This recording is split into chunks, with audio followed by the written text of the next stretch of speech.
Good to go, Mr. Chair. Thank you very much. Good evening, ladies and gentlemen, and welcome to our June 29th meeting.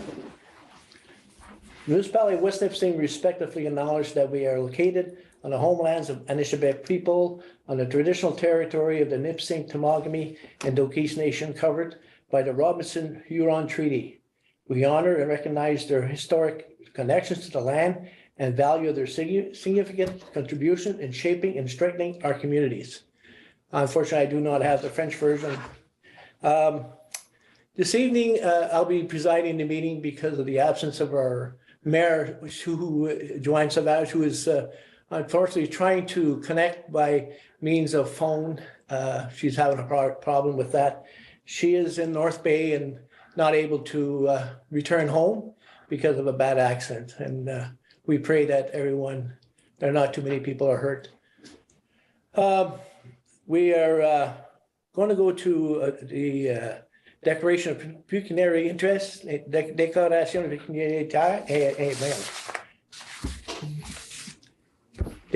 d'intérêt des pécunitaires. None? Okay, so we'll proceed to addendum and agenda. We need a motion to approve the addendum. We don't have an addendum, Mr. Chair, just. Okay, so we need to adopt the agenda. Do we adopt the agenda or is, okay, Dan and Chris? It is moved by Councillor Revita and seconded by Councillor Fisher. Be it resolved that the agenda for the meeting of Council and Committee of the Whole held on June the 29th, 2022 be adopted as presented. Any questions? In favor? Passed. Committee of the Whole, item 3.1, general governments. We'll ask the chair of general governments to preside on this, on these topics. Thank you, Mr. Chair. Bonsoir. Pardon? Personne qui a rien dit, Lise. OK. J'ai dit bonsoir tout le monde. Merci, Mr. Chair. We have 1, 2, 3, 4, 5 items on the agenda under general government. The first one is council meeting in person. There has been discussion to see if we were going back in person. And I guess I will open it for discussion. And after that, if we need to take a vote, we'll take a vote. So any question, comment on that? Lise, we have Mayor Joanne Sauvage, who's back online. If she wishes to comment on it, because she's the. Yeah, but I'm going to go in order of alphabetic. Okay. If you don't mind, Chair, it's more easy for me to follow. And then I don't miss anybody. And so we won't make a big deal out of it. So. Okay.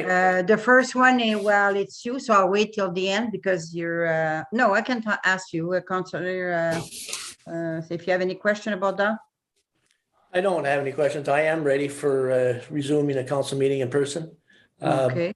It's well described as eliminate blocking cameras, benefits in-person meeting, and it could be continued to live stream, and I have certainly no problem. It's well set up right now in the council chambers, and it's certainly, I have to agree that it is really well set up, and it's very easy to utilize, and I so do wish the others feel the same. Thank you, Madam Chair. Okay, Councillor Fisher now. So looking at other councils, what people seem to be doing in general is adopting a hybrid system. So people are meeting in person if that's their wish, and also virtually. Kevin has done a great job setting up a system that is a hybrid system. We need to put some more human factors around it, that's for sure. But I like the ability to work from home, and I think for the next slate of candidates, having that flexibility there might encourage more people to run for council, because folks like myself that have kids and one reliable vehicle can be difficult scheduling stuff. And the other thing is we would we'd never have to cancel meeting in the winter, because, which we typically, February, we've generally had bad weather and had to cancel meetings. The other thing is, I don't necessarily think if somebody it feels immune compromised or is immune compromised, I don't think that that they should necessarily be, made to go into chambers. And the other thing is, if somebody like Rowley it's basically 100-kilometer round trip to somebody like Rowley. And, it's actually better for the environment and cheaper to do it this way. And I quite enjoy it.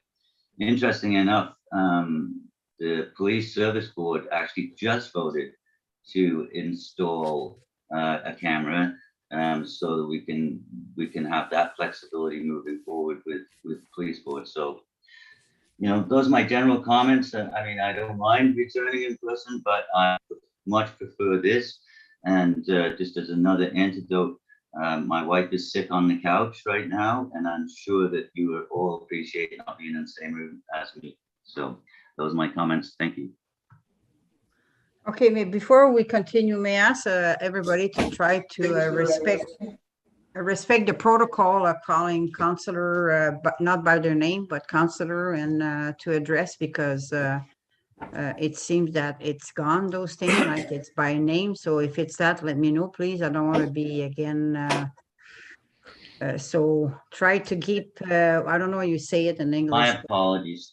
Not it was not just you, Conseiller Fisher. We had Councillor Yvon that, and so we just need to make sure to try to keep or doing it or not doing it at all, because we don't want anybody to be put on the spot if they don't do it, right?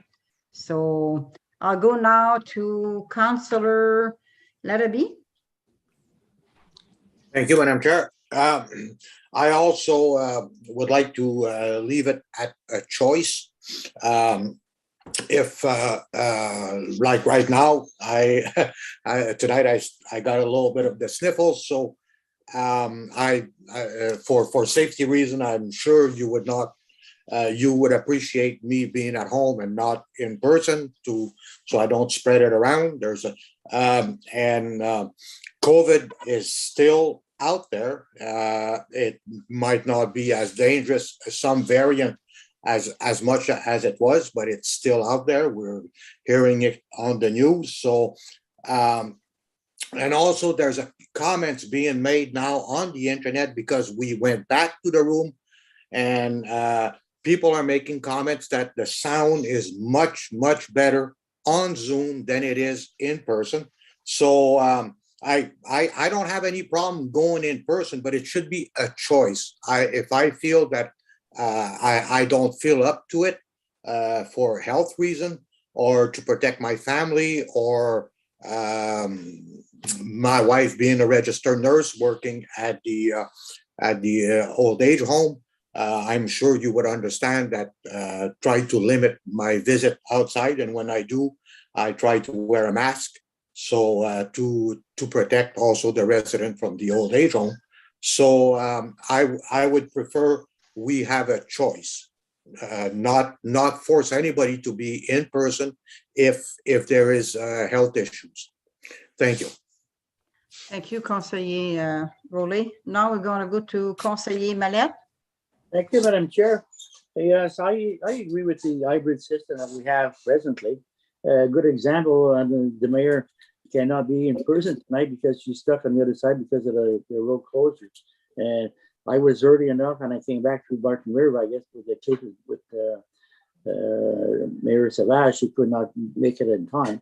And so we should participate if we can't be there one reason or another. You could be ill or whatever. So I want to keep the hybrid system given the choice. I thank you.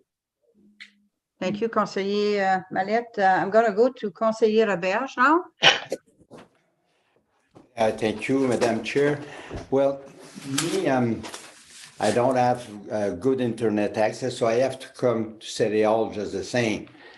But I'm here just for a short term, so I wouldn't want to, impose my own personal shortcoming. So, because personally, I prefer in person, but I will respect the decision of the majority. Because myself, I have to come here regardless because internet access, it's not very good on my road. So that's pretty well my only option. I can see the benefits, but me, I'm not from the technical age, so I like to have meetings in person, and that's my first choice. Thank you, Madam Chair. Okay, but you don't, if I hear you correctly, Conseiller Roberge, you don't mind choices, but you will be attending in person because of technical reason. Right. Okay. Now I'm up to Conseiller Revita. Thank you, Madam Chair. I'd like to continue the hybrid model for the rest of this term. Perhaps we can push this to the next group that'll be elected. I think the hybrid model has its advantages.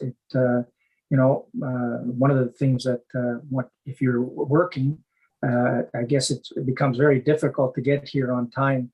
If you work till 5, you have to change and then get into the meeting. So I think it does have its advantages. However, I have no problem going back in person, but I think that we should continue with the choice, having a hybrid model. And that way, Councillor Yvon stated, the room is well set up, it works well. And I think that's we could continue that way. So that's I'd like to see the hybrid model continue. Thank you, Conseiller Revita. Now I'll go to Councillor Denis Sénécal.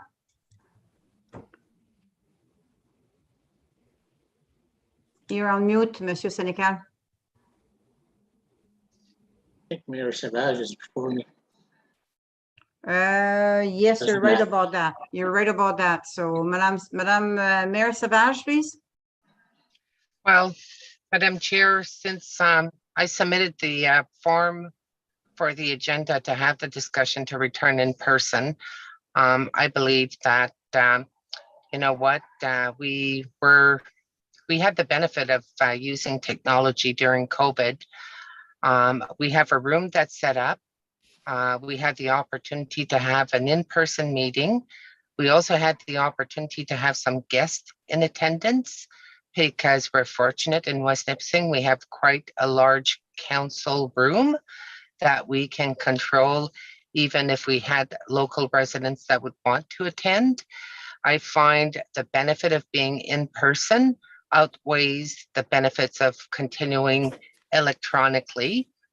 And to my knowledge, in the last 4 years, prior to COVID, we canceled a meeting only once due to a storm.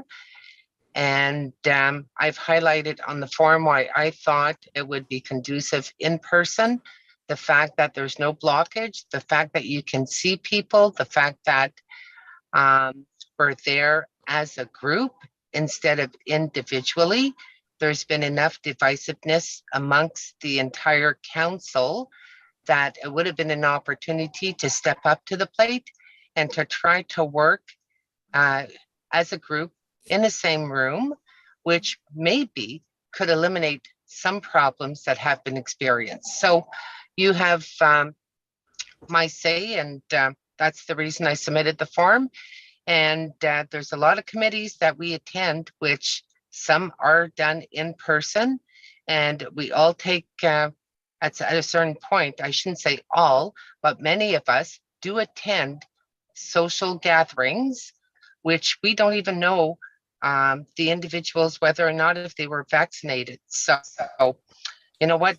I think people have an expectation that they want to see us in the same room, and we should resume in the same room.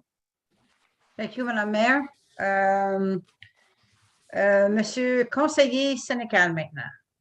Thank you, Madam Chair. Thank you, Madam Chair.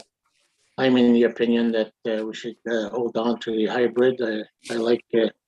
I think we're getting used to this video stuff, and I personally think that's the future. I don't see people gathering together that much anymore, but we can always stick to the hybrid. I don't think our room in at Town Hall is ventilated enough. It's so stuffy in there. we should look at that first, make sure that's in order. And secondly, the only thing I don't like is that we can't see. We did agree to let the staff to block out when they're not needed, but I would like to see them back on and stay with us so we can see what's going on with them. And that's about the only thing I would like to see that. But as for the video and the town hall, I think we should leave that to the next council. They can make their decision. We're almost at the end here, so I think we should continue with the hybrid system. Thank you. Thank you, Mr. Conseiller Sénécal. As far as having the staff on, maybe what you can do is to bring it up, send a request to be put on the next agenda that can be discussed because it's another issue, but I would also like, if we stay like that, to see staff on.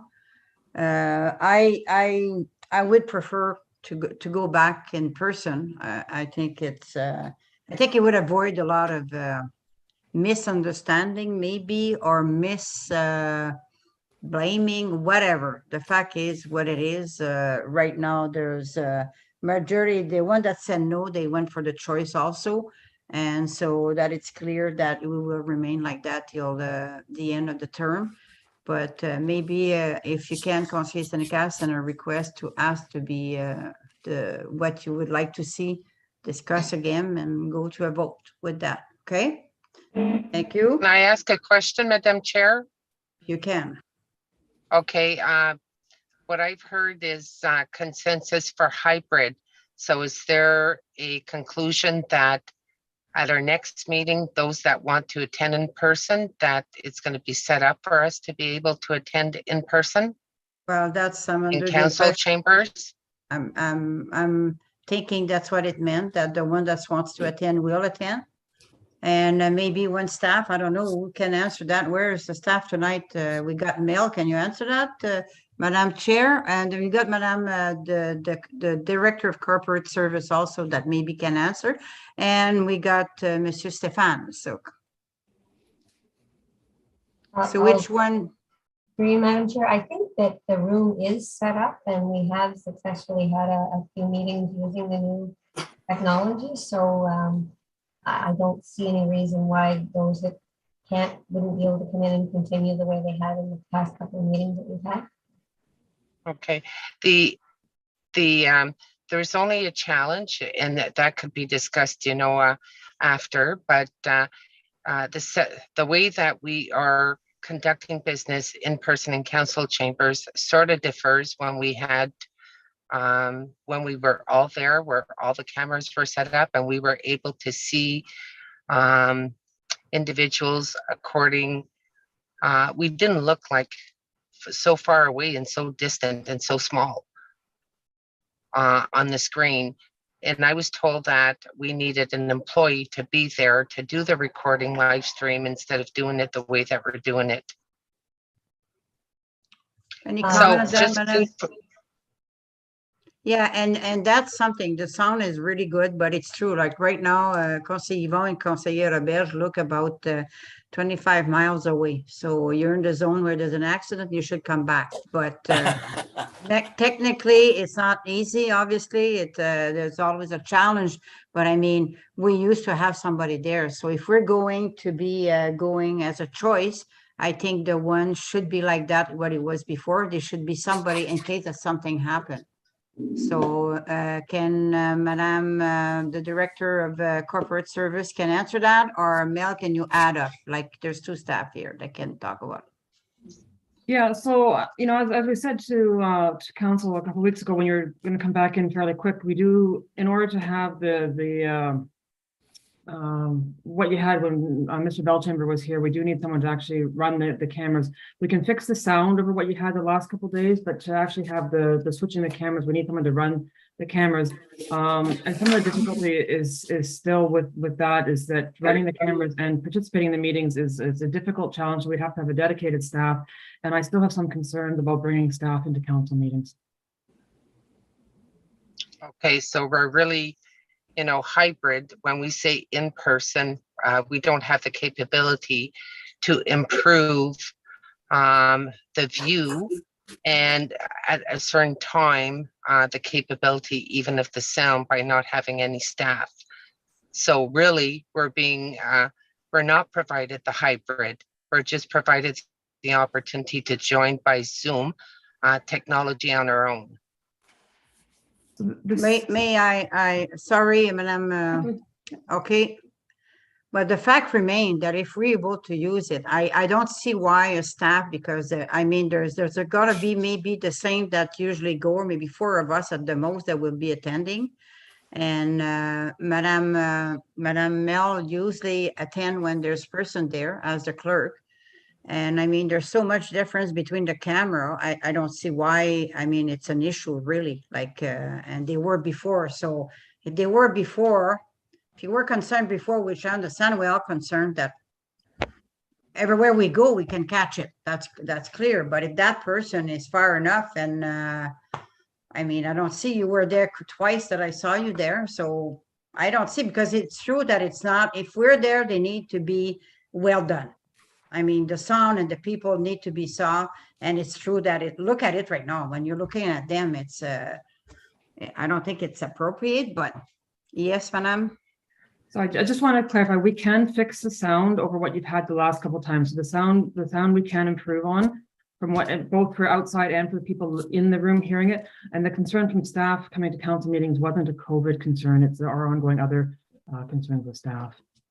And so we'll keep seeing what we can do, but we certainly can do it the way we had with the last few meetings, but improve the sound. Well, you know what? I think we feel a stage. I don't know why we're talking about it then. I think it's clear that it's going to remain like that. And there's so everybody that wants to go, they can go. And the one we have, that's what the choice was anyway. So the choice, and some said choice, but it didn't, like Councillor Robert said, it doesn't matter. Councillor Denis had choosing that a choice and to go and not to go to be hybrid, but it's not hybrid right now because the way it is set up, because it's not the way that it should be. So anyways, that's what it is. So we'll go, and if you want to go, be things far away, and hopefully the sound problem will be fixed and there will be no sound problem and people can decide if they want to go. Madam Mayor, I know, but Madam Mayor, the vote has been, Madam Mayor, please. It's been, you can add any comment, but obviously it is the way it is and it won't change. So even if we talk another 10 minutes about that, the vote has been taken for the word of majority that wants to go hybrid, stay home anyway. So that doesn't change nothing. I feel it's sad that if we just want to go, that we won't be able to have the same quality that somebody that's at Zoom at home. I find that sad because that's not the way it should be. And I mean, well, so, okay, I will let you another comment. And I mean, we're closing that because we've been 15 minutes on that. And it's the vote has been taken. I just wanted on record that it doesn't, at the end of the day, hybrid in person, really council does not have the prerogative of being in person as a real in person with the investment that's been done in council chambers. And it should be council that makes that decision. And what I've heard from our colleagues is that we should be provided the prerogative. So I am confused if council is providing direction and that the direction cannot be implemented. So what I can do about that is, because you're right, what you're saying, the conversation was, I mean, discussion was choices to be in, but I mean, I think most of us forgot that there is a disadvantage of be sitting in the council room. So we can ask the vote very clear, a show of hand, who wants to remain, have the choice, and with the choice we all know that if we choose to go, that's what's going to happen. So we can, that's the only thing we can do right now. Any other comment about that? Madam Chair, Madam Chair, if I may, so you're just asking if we're those in favor of the hybrid system, is that what you're asking? Pardon me, say that again. You're asking those that want to stay in hybrids in the hybrid, your choice? Is that what you're asking? Well, we're saying that it's not gonna be possible because I was under the impression when we started that, B and the council room would be at home is the same. It's, everything will be there. There would be somebody there because that's the way it was before. But we've been told that no, there for different reason, the staff will not be attending. So It's hybrid. Exactly. Okay. I'm no, okay. hybrid is not an option really. It's an Hybrid, yeah. option if it's an option in a way if we want to go and sit there and don't see our counselor like we're not seeing Conseiller Yvon and Conseiller Roberge right now, and sometimes the sound because there will be no staff to intervene if there's an issue. So that's what the reality is. So I guess we have the choice to choose that. So the choose to go and take the risk that to be sing part of Flower Park. It's there. It's going to stay there. But the song. So at this point of time, I mean, we need to decide and we need to go on. So who wants to remain at home? Please raise a hand. So that's 1, 2, 3, 4, 5. So majority is talking. So and the rest, if you want to go, we can go, but no discussion on that. So let's move to the next one, which is about, okay, it's a request from the library to get sorry. some money. No, Madam What? Chair? Madam What? Chair, it's the West Nipissing Taxi Service. Oh, we're still on the first one. Okay, sorry. I thought we had jumped one. Sorry. Okay. Yes, we are in the service of taxi in West Nipissing. It's a bylaw, and I think I will give that to Mel, Madam Mel, I think, okay? That you're gonna be talking about that. The only comment about it is that at this point of time, I think the bylaw is regarding, correct me if I'm wrong, Madame Duchamp, the bylaw is regarding taxi services license, right? Are we in is there been 90 days? Is the person that had the license before came back and said no, because they had 90 days, I think, to decide? We know. Go, Madam Madam. Chair, the time period, the appeal period that was set out in the bylaw has actually elapsed last Thursday. And with no response from the current license holders. So the licenses are now rescinded to the property of the municipality. Okay. Currently, our bylaw, I think, and I had brought the bylaw a couple of years ago indicating we had some challenges because the bylaw was written at a time when there was a very different circumstance. There were 3 existing taxi services. Taxi services were the only things. There was no Ubers or ride shares or shuttles and this and that. So it was a very straightforward bylaw that speaks only to taxi services. There was no way to, there's no language in it to regulate any other sorts of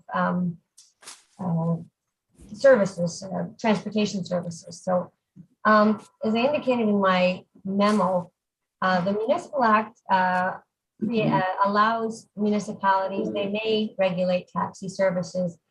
They do not have to. It's a choice. Some municipalities regulate taxi services as well as shuttles and Ubers and ride shares and everything else. Others regulate nothing and leave it to private enterprise. So I think my recommendation that if council wishes to continue regulating, that we redo our bylaw to address, I think, all of the means of transportation in order to, I think, level the playing field for all of the kinds of transportation that's out there, and not just deal with taxis, because we know that there are more options out there. Or council can simply not regulate at all and leave the private enterprise to regulate itself, which is what's been going on for the last few months. Okay, so I'll start with Monsieur Duhaime. Your comment, your question. In essence, well, I have to agree with Mel, with Madame Mel, that there is there's different means of transportation, and it's quite confusing. I do like a bylaw in place. if and ever there's a taxi brought back. But maybe we could amend it to say otherwise, other things that'll certainly cover other issues that we may confront. So I would agree that we can look it over and add different, or add to the bylaw to, to ensure that we are covering other means of transportation in the area. So thank you, Madam Chair. Okay, Mr. Conseiller Christopher Fisher. Thank you. So I do think that we should regulate it. We owe it to our citizens that, they're in a safe vehicle, that the insurance is there, and, the drivers had criminal record check, that kind of thing. The business has changed, and, there are lots of different services, and I would suggest that we model something after the North Bay. Their bylaw is vehicle for hire bylaw, and we could probably just model something off of that and make it our own. And I think that would solve that problem. Thank you. Thank you, Conseiller Fisher. Conseiller Larrabee. Thank you, Madam Chair. Yes, I'm also in an agreement that we need to protect our citizen by having a bylaw together, put together. We're guaranteeing that the vehicles are going to be in good shape.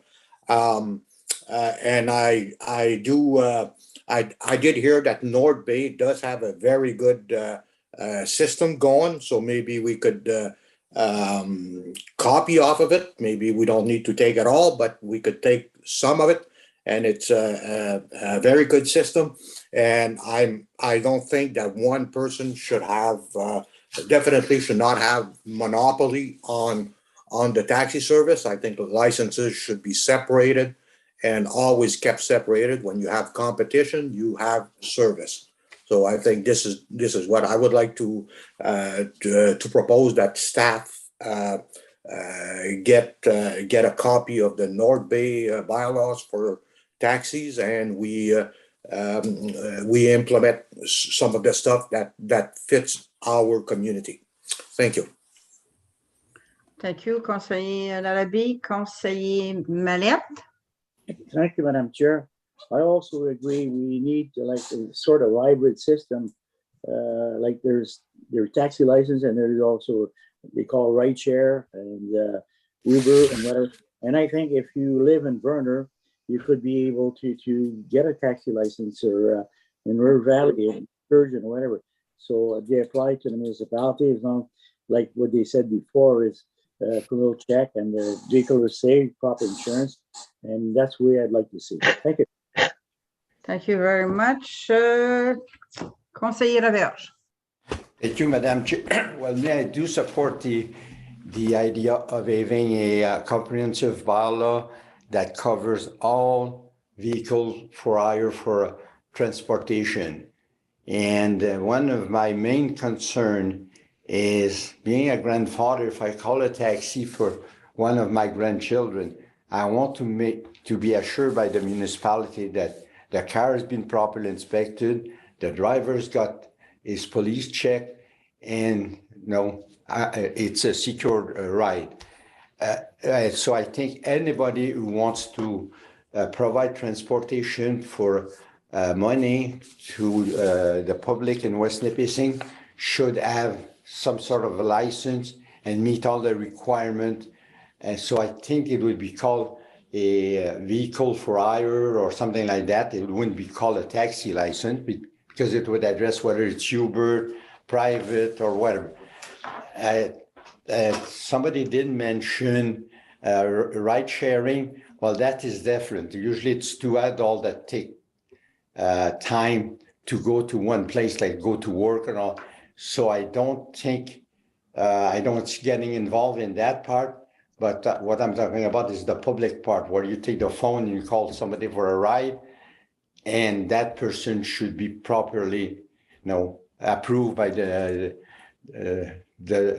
police department and have met all the requirement of the municipality, so that the insurance is there, that the vehicle is safe, And so I'm confident that when I call a taxi, I'm getting a reliable service.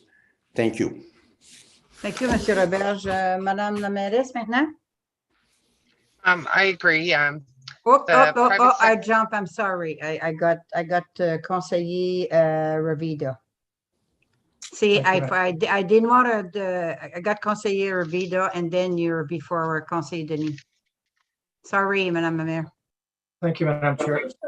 I agree with all the comments were made. One of the things that I've been hearing from people that are utilizing what existing right now is that people were a little dismayed that there's no meter and that they were not apprised before they got in the car on how much it was going to cost them. So I think that's probably one of the biggest issues that I've heard from people that are running with the service that we have now. I too have a worry that it has to be regulated in the sense that people have to be criminal name record checked. People have to have safe vehicles. People have to have insurance. I all agree with Councillor Norm and Councillor Fisher. But the thing is that let's not create a system where nobody can make any money either. I think we have to make sure that we basically don't have 20 taxis out there and nobody is making any money. I think that would be counterproductive. So that's the only comments that I could make that are additional to what I heard. Thank you. Thank you, conseiller Ravida. Now, Madame la mairesse. Well, I agree. It needs to be regulated. I think we should have a comprehensive bylaw. I really want to be able to make the distinction between taxi and between shuttle services, because I think they're two distinct transportation services options that are that could be available. And I'd like the bylaw to specifically address that as far as the distinction, not to create hardship to the private sector, but for assurance that users of the transportation services can be reassured that there's been a legislative requirement that needs to be met. As far as taxi services, I've heard some members of council say it should not be a monopoly. But if we have a company, if we have an individual, a company that comes forward and wishes to provide a taxi services with dispatching and so on, and that they're willing to provide the investment, they comply to the bylaw, it would be something that council would need to consider. There was an offer at one time, months ago, which an email was sent to all members of council saying that there was an individual that wanted to purchase the taxi service. And I'm not talking about shuttle, I'm not talking about other transportation services, but the taxi services. Because what I hear right now, there are services available, but it's very limited. And I also hear that there's a big demand for transportation.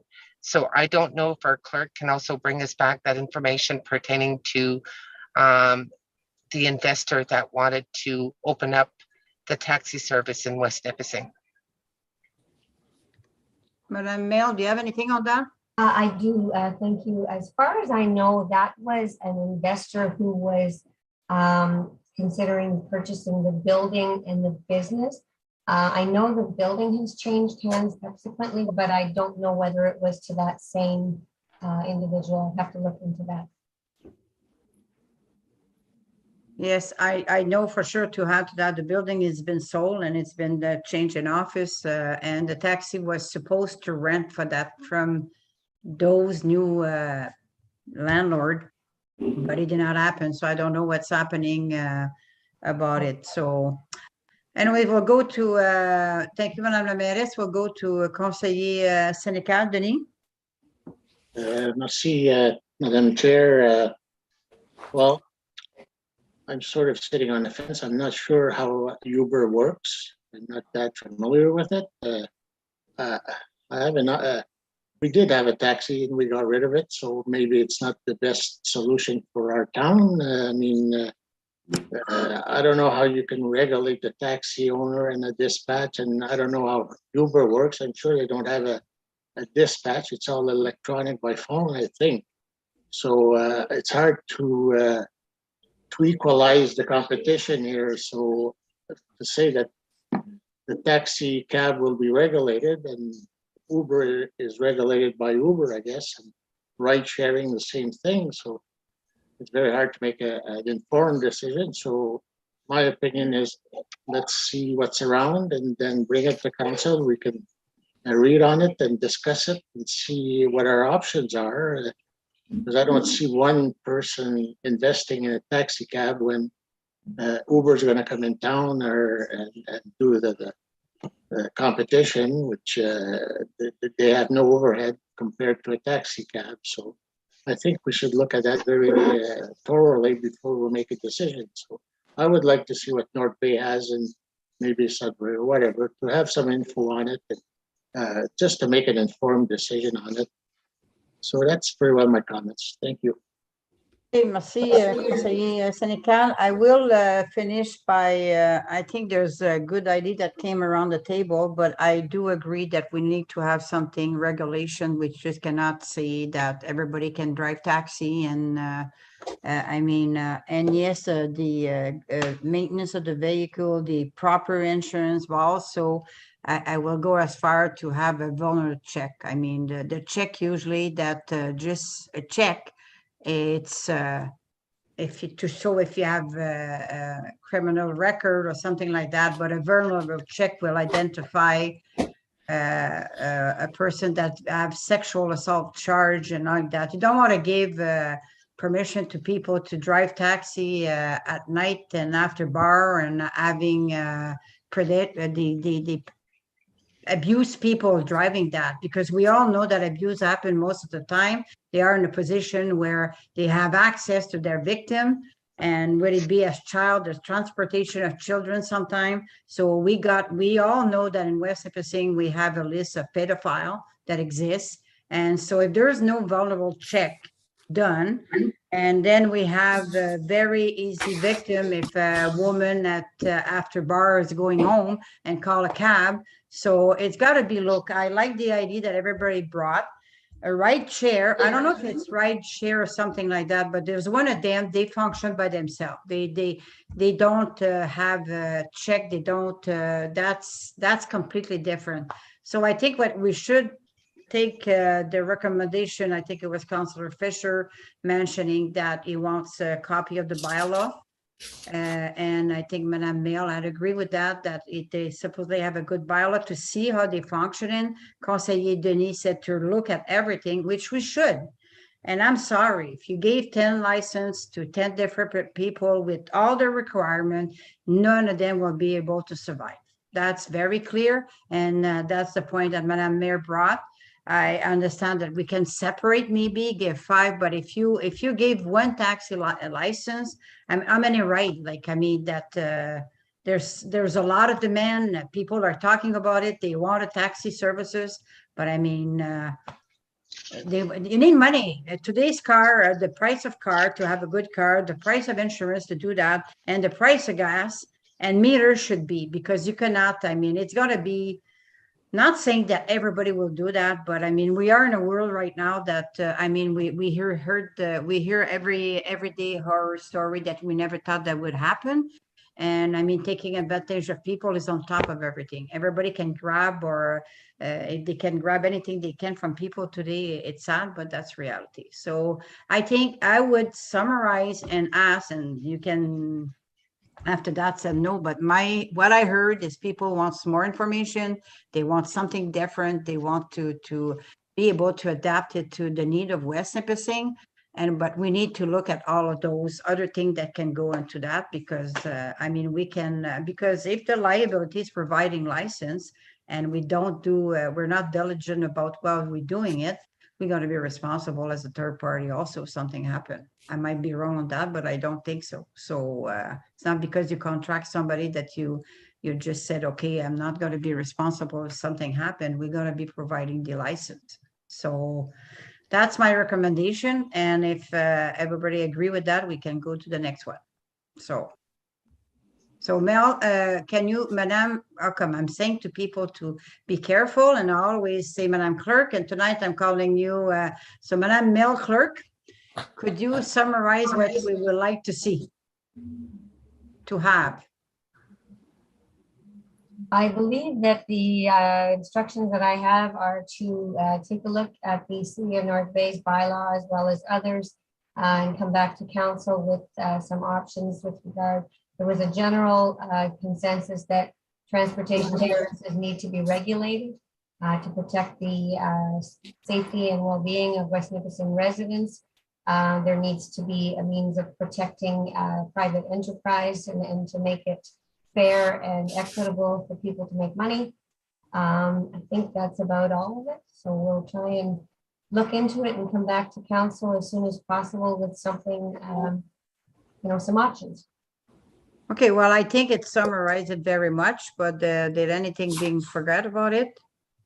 Also, the issue of the email that we got about the proponent that was interested in starting a taxi in West Nipissing, to see if there's still interest, yes or no. I'll see if I can find that email. Okay, thank Okay. you. Okay, so now we can go to the next one, which is the one that I missed, is a request from the public library and for money to buy signs. So I'll open the floor. We all know what the West Nipissing Library is. We all know where she is situated. So it's part of the municipality, but they operate on their own budget. And so I will start with Conseiller Yvon. Any comment or question? And I think sorry, Monsieur Conseiller Yvon, who would be more apt to talk about that if I direct the question to somebody, Madame Mail or Madame Corporate Services? I am going to have to plead ignorance on this one. I'm not familiar with this topic at all. I think that Councillor Fisher. Okay, I know Councillor Fisher, you can talk about it, but to answer the question on behalf of you can, because you sit on the board, you can talk about the request, but I'm talking more if we need the information as far as the municipality budget and all that. So, and I think, yeah. The money lady. Okay, so let's start. You want to say something, Madame Alicia, before? No, I was just going to say that perhaps Mr. Poulin and I will tag team, depending where the conversation goes. His building, our money, we'll figure it out. Yep. Okay. His building to who? No, she meant, our Director of Corporate Services meant that Director of Community Services mends the buildings versus the Director of Corporate Services mends the budget. Okay, but I was thinking that I didn't see a person that owned that building sitting there that would help her, so I didn't get the part. So you're talking about Monsieur Stéphane. Okay, Monsieur Stéphane, you're on. You will be on. So I'll start with, do you have anything to add, Monsieur Stéphane, before that could help the conversation go on, or? Well, basically, I haven't been privy to any discussion with the library pertaining to this request. I think it'd be good if we do discuss the type of signage. I know they reference like an LCD screen type signage here at Town Hall along the highway. There's some work that needs to be done prior to even contemplating what the best positioning of a sign would be and the type of sign. I think that we need to look at power, we need to look at visibility off the highway. We need to make sure we're not impeding when there's traffic trying to turn on Front Street. So just looking at this location here could be a bit problematic when we're looking at the type of sign and where it's going to be located. So there's obviously some work that needs to be done there. But if it's council's wish or direction for us to enter into those discussions with the library and then bring back more detailed information than just basically a concept, I think that that's what I would recommend, that we have those discussions, we do our due diligence, we look at options, we look at potential estimated costs, and whether it's for this location or several locations throughout our different communities where we do have libraries, and then come back to council with more concrete information. And then council will have more details to make an informed decision. So I do agree with you, Sir Stéphane. But before we start, Madame Alicia, I'm going to direct you a question about the library financial, the budget. Don't they have money to for those things, like to because I know they weren't a good. They're not rich. That's not what I'm saying. But is it? They do have reserve, and I know that that's always been sort of an issue between the library board and councils over the years. They absolutely do have reserve. And I think some of it probably comes back to that discussion on type of sign, use of sign. I see in their letter that they're suggesting that it might be a sign that the municipality would have use of as well, and there could be some benefit for the municipality. You know, so and they have plans for some of their reserve on just other things, and they are doing some other facility work. But I think that would be perhaps a bit of a discussion that we would go back to the board with as well. Some of it depends on, as Mr. Poulin said, what kind of sign and how expensive it's going to be, what a share might look like, but they do have reserves, Councilor Senecal. Well, thank you very much. And I mean, if we following what Monsieur Poulin has said and you have mentioned, I think we need information and price and what really they want, and if there's possibility of partnership with the municipality with them, that they can be used. But we can have a 15-20 minute discussion, but I mean, we won't be able, the recommendation will be that to go and have information. I might be wrong here, but I mean, we're not in a position, we don't know what kind of sign they're looking. We don't know how much money, if they want to contribute, if there's more than one advertisement on that sign, there might be other partner that will participate in to buy the sign also. But I mean, I'll go around table to see what people have to say, but I mean, at the end of the day, I don't think there's much decision, more recommendation or direction that we can provide staff to go and get some information that we will have our question answered. So Conseiller Duhaime, would you have a question? I recommend that we do more study in the issue, as Monsieur Steph has mentioned, and I would like to wait to see what he would come up with, because there's more to it than meets the eye. The situation where we're at, there's a corner, there's a turning, disruption to the traffic. I would prefer to have more educational information on this issue before I make any decision. Thank you. Merci, Conseiller Yvon. Conseiller Fisher. Yes, so if you look at page 38 of your package, it's got a picture of the building, and it's basically what is now gold letters, and I think it says Sturgeon Falls Public Library. So there's two aspects to this. One is an LED sign that could go somewhere on the building for events, but the other is actually to update that signage. My thought when I put this on the agenda is that it's such a it's a very striking, eye-catching place on the highway, and rather than just replace those letters, it would be nice to do something a bit more community minded and have the full joie de vivre and the logo, and it's a place of prominence and that kind of thing. But I think basically from Steph's suggestion, that's the best place to start. Let them, let staff come back and with some options, and we can go from there. Thank you. Okay, thank you. Conseiller Larrabee. Thank you, Madam Chair. Also in agreement with sending it to staff to get more recommendation, because it's we can't forget this is Front Street. It's Highway 17. MTO usually have strict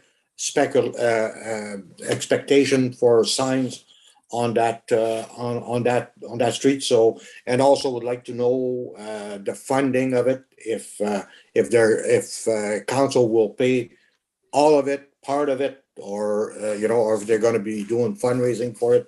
I'd like to know a little bit more about it. So yes, I'd like to send it to Mr. Stéphane and bring back some info for me. Thank you.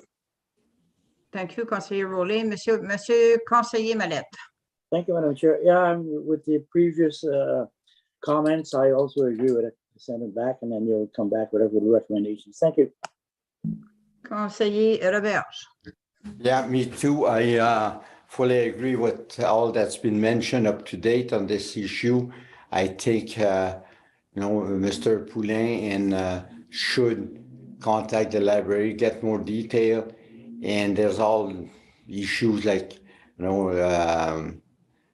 electronic signs on facing a highway, sometime MTO have some concerns. So there's a lot of research to be done. And of course, the money that I guess that would be our financial officer would be addressing this one.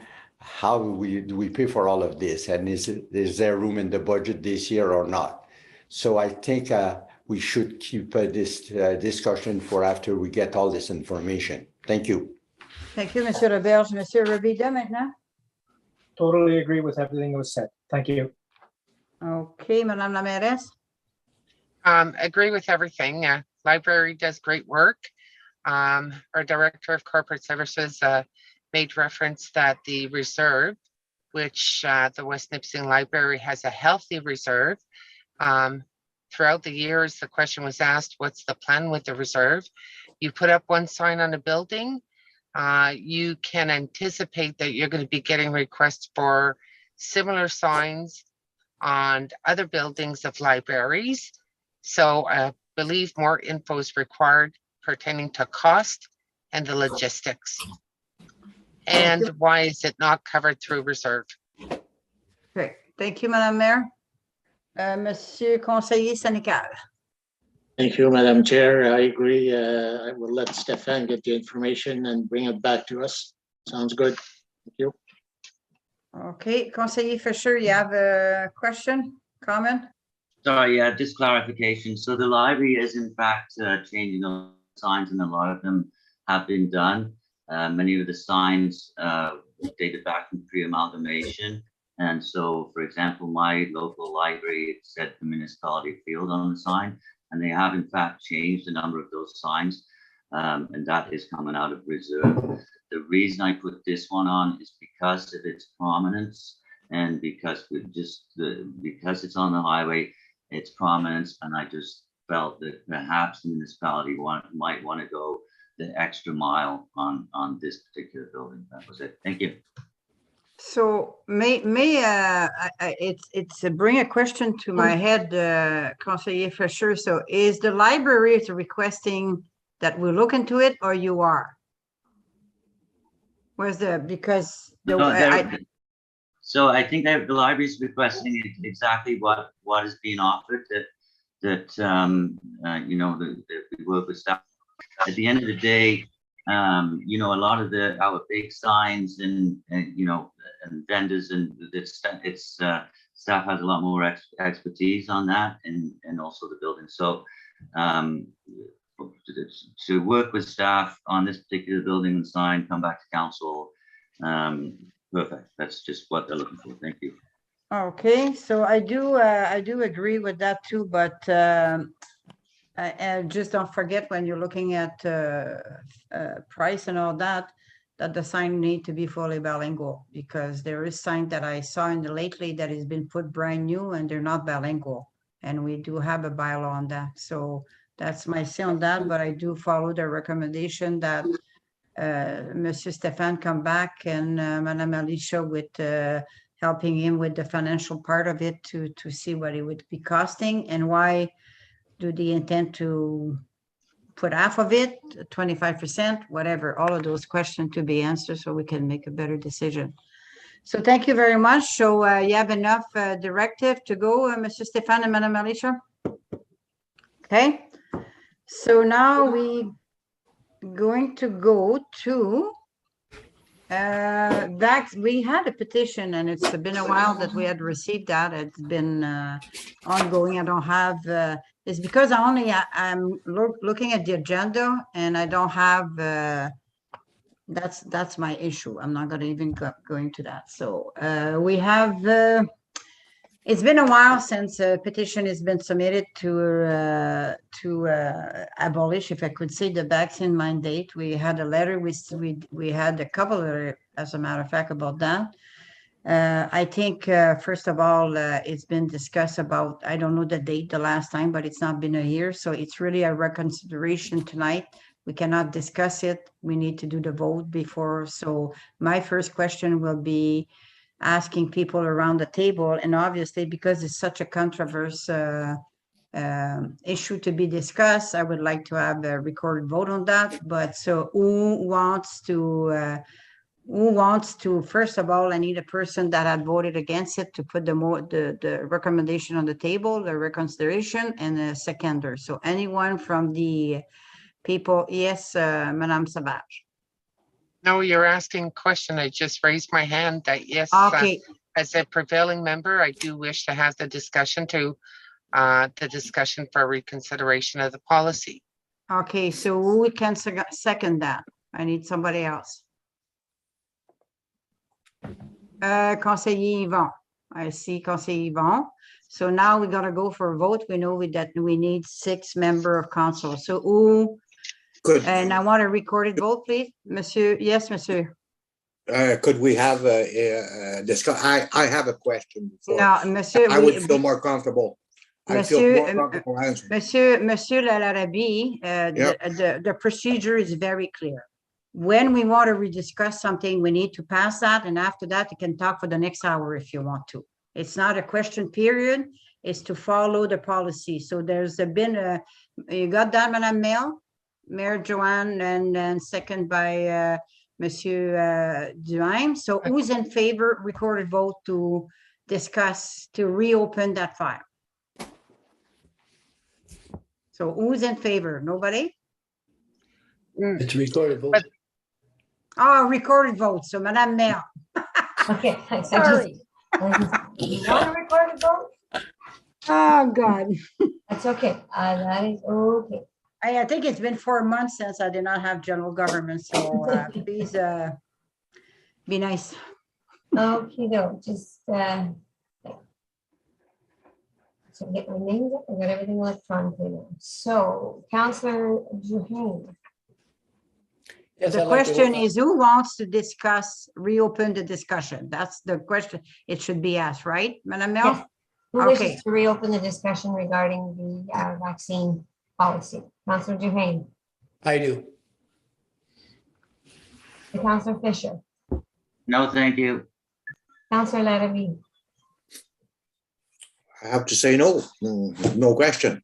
Councillor Mallette, No, Councillor Rivera, No, Councillor Denis Senecal, Yes, Councillor Lee Senecal. I'll jump over you and come to you last. Councillor Roberge,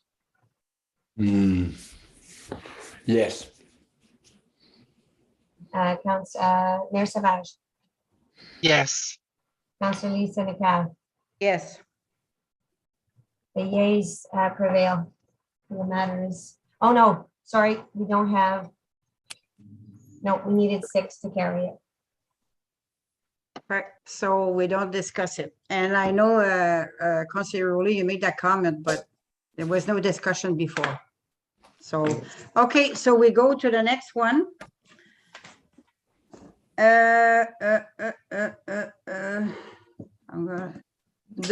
Is your, just a question, a technical question. Is your iPad, like, I mean, after 30 seconds goes black and you have to put your code in it? Because it's really, yes. Yes, okay. So the next one is a request for financial support to Overdose Awareness Day. So who is able, as far as staff, to talk about that? Probably Steph. Is it under your hat? Or anybody else? Madame Mel, Madame Alicia, does anybody have something? So can tell me to go to the page because I'm at the agenda right now. It's on page 43, and I don't think that any staff has had contact beyond the letter that all of council has received. And so they are looking for some support for a local event and a plaque that they want to install. Okay, so how much are they? They are looking for $2,000, I believe. And if they had a coun- time, Yeah, and if council approves this funding, I believe they originally asked for an answer by June 10th. that's what I was, And I don't believe, I had a very preliminary discussion with Mrs. Stephen. That's several months ago. And they have no site in mind. We would have to, if council decides to approve this support, then we would meet with them and figure out where the proposed site would be in the community. So, Monsieur Stéphane, would it be fair to recommend then that you have communication with them and come with a plan and that we can be discussed? Because again, it's something that we cannot discuss if we don't know that they have planned with to put the sign and I don't know. Madame Mayor. Can I go around? well, since you're asking the question, Madam Chair, they are looking for financial support of $2,000. They had hoped to receive a decision of council by June 10th. So that was like 2 weeks ago. So I think we should do a roundtable to find out who's willing to contribute the $2,000 and then direct staff to communicate with Ms. Stevens as I don't have the document in front of me. It's for a great cause, and to come back to us and let us know exactly the details of the event. They may want to do publicities and buy promo material to advocate in the community and to prevent overdose. Agreed. Okay, I'll go around. Conseiller Duhaime. Merci, Madam Chair. We definitely have a problem in the area. It's obviously seen around and heard. I would do anything to try to stop this. I'm not afraid to say it, pandemic as well, because there's been 51 deaths in the region, and it's here in Sturgeon. It's all over. I would certainly like to put money to make people aware, and as well as do anything humanly possible to try to stop anything in that nature. So I'm willing to do something to help the cause and trying to prevent what is happening in our district. Thank you. Okay, you're welcome. Thank you very much, Conseiller Diane. Conseiller Duhaime. Conseiller Christopher Fisher. Yes, I'm in agreement, $2,000, and it does mention in the letter that, there's going to be online naloxone training and various harm reduction things shared, so that's probably $2,000. Yeah, I agree. Thank you. Okay, Conseiller Larrabee. I also agree, yes. Thank you. Okay, Conseiller Manette. Yes, I agree. Thank you. Okay, Conseiller Roberge. Yes, I agree. Conseiller Vida. Yes, I agree. The main purpose of this money being allocated is to heighten the whole issue of addiction. And like Councillor Duhaime says, we're in a pandemic or epidemic in nature. Just to give you some statistics, out of the people that are on Ontario Works, 17% of those that are on Ontario Works have identified that they have a self-declared addiction. So that's pretty darn high. And that's only one sector of the population. That's those that are on Ontario Works. So I think this is money well spent. And I know that won't solve the problem, but at least it highlights the fact and it heightens the issue of our community and other communities throughout Canada. Okay, thank you. Just want to add, no, I'm not going to say nothing. Okay, so Conseiller, Madame la Mairesse. You know what, at the end of the day, We do know we have a problem. Anything we can do to mitigate the problem or to assist with awareness and education, if it does save a life, the contribution of $2,000 is minimal. Okay, conseiller, Monsieur Sénécal. For sure, I agree 100%. Okay, and I also agree 100%, and I didn't misunderstand what Mr. Stéphane was saying. I thought that we needed more information. I had not find the letter. I was looking at page 23, and it's in, so I do agree with it. And I have to say, conseiller, ask conseiller Dan if you have any other statistic, because I don't want to be meet on the street tomorrow and said, well, you put on the statistic for people on Ontario work. I think if we look at statistic, I think we will be surprised how many people, working people, professional, are having addiction. So do you have any other statistic instead of just saying Ontario, for example? Give other example, Conseiller Dan, because I don't feel comfortable leaving it like that. No, the statistics I was referring to were statistics that were shared at the level of DSAP, and they're specifically for our clientele, people that are on Ontario Works. So I don't have the other statistics. Okay, I do. Because part of the process, Councillor Lees, part of the process is that when they do apply for Ontario Works, they have. We're getting off topic here. But Madam, are you going to leave me? Okay. Okay, I understand that you got your statistic from the, because you sit on the board, the health and the DSAB, so I can take that. It's just that I don't, it's like, again, we're putting a segment of the population on the spot. The problem is overall. I mean, I had good statistic 2-3 years ago, I couldn't say, but at that time, even in Sudbury, they were saying there's about 80% of the population, 80% of the whole population that have addiction problems. Point of order, procedurally, we're dealing with a request for financial I know we will, assistance. but we, Madam Mayor, I understand what you're saying. I did have my time for my comment, and I asked the question, and he doesn't have the statistic. So I'm furnishing some because I don't feel comfortable. I don't think right now, if Councillor Dan would probably thought that I would ask that, would not have say the statistic. We all agree there's a big issue. So yes, it's majority. We approve the $2,000. Thank you. Good. Let's move on. Thank you. Okay. Now, the last one is a request for, I'm going back again to the request for financial support for Nipissing First Nation. And like I said, I cannot find the paper because I'm working with 2 laptops. So somebody can talk about the request, the said request. I can, Yes, Madam Chair. Okay. We've funded this event in the past.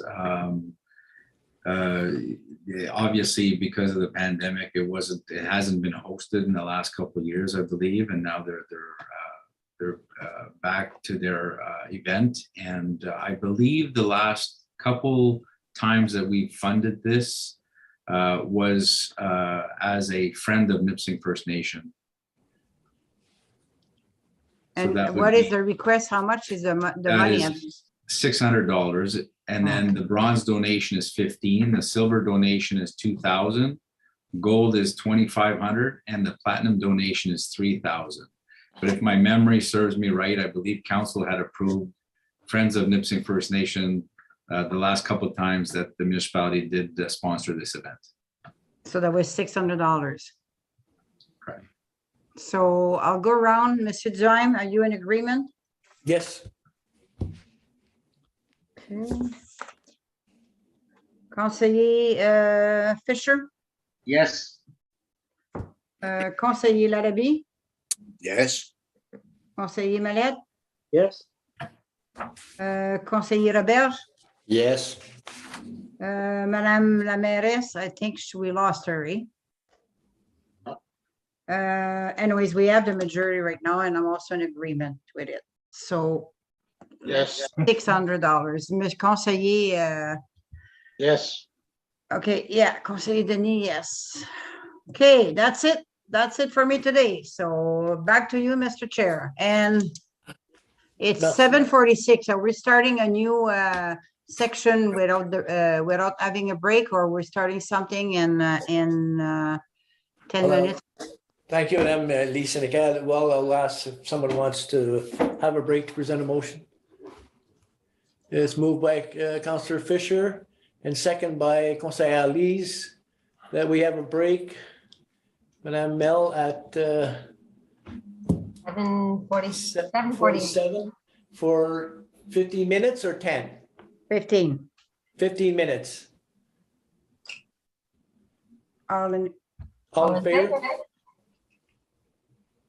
1, 2, 3, 4, 5, we got it. Thank you. A break, 15 minutes.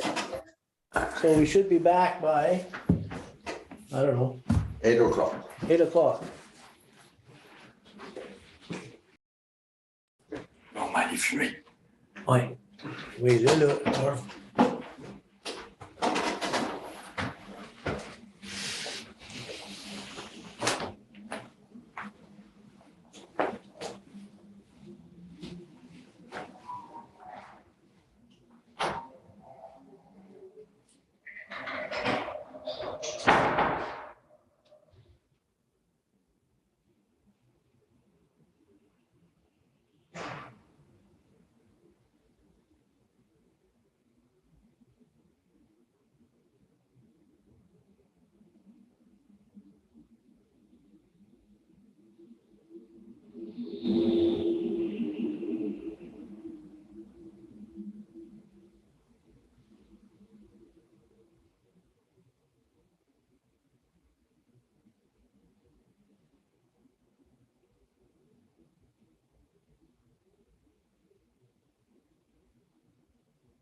that is good, Mel.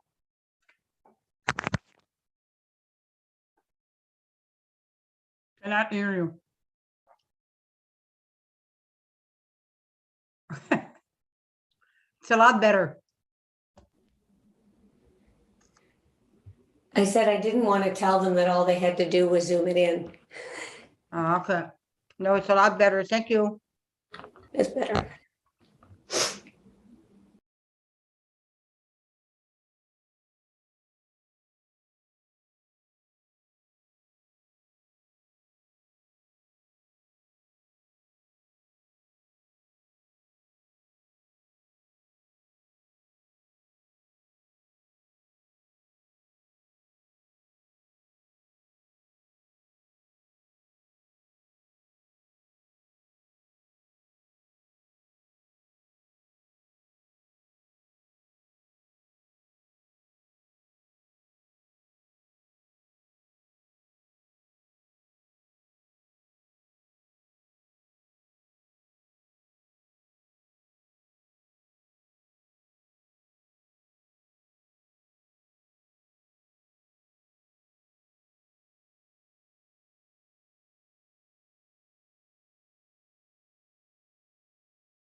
We ready to go, Mr. Chair? Chose one, ain't correct?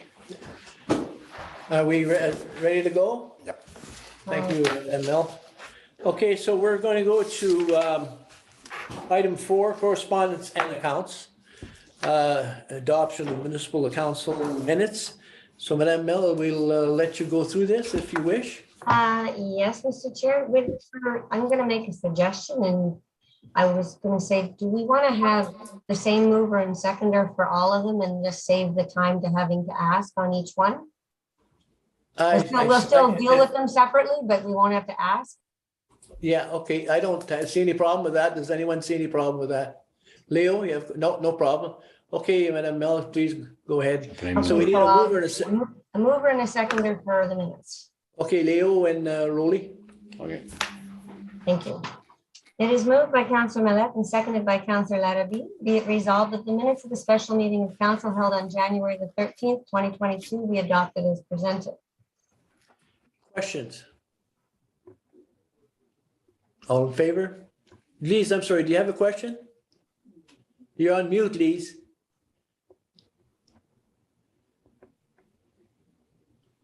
I'm sorry, Councillor Senecat. I'm sorry. You're muted. Your mute is still on. I know, I'm trying. I'm trying to find it on the new package that you sent us, Mel, and I think it was 67. I do have a question about it. The first minute, can somebody have the page? I'm also juggling packages here. Okay, so I do have a question on the 13, and I would like to find it before. I'm sorry, guys, but How about Page page 52? huh? Page 52 is where the minutes start, I think. It could be 58. I have page 50, 51. 50, 51, 50. Okay. 50, 51. Okay, so let me see. I 52 council of January the 17th or 13? Oh, 113. Okay, so that's the one before. 50. Okay. 50.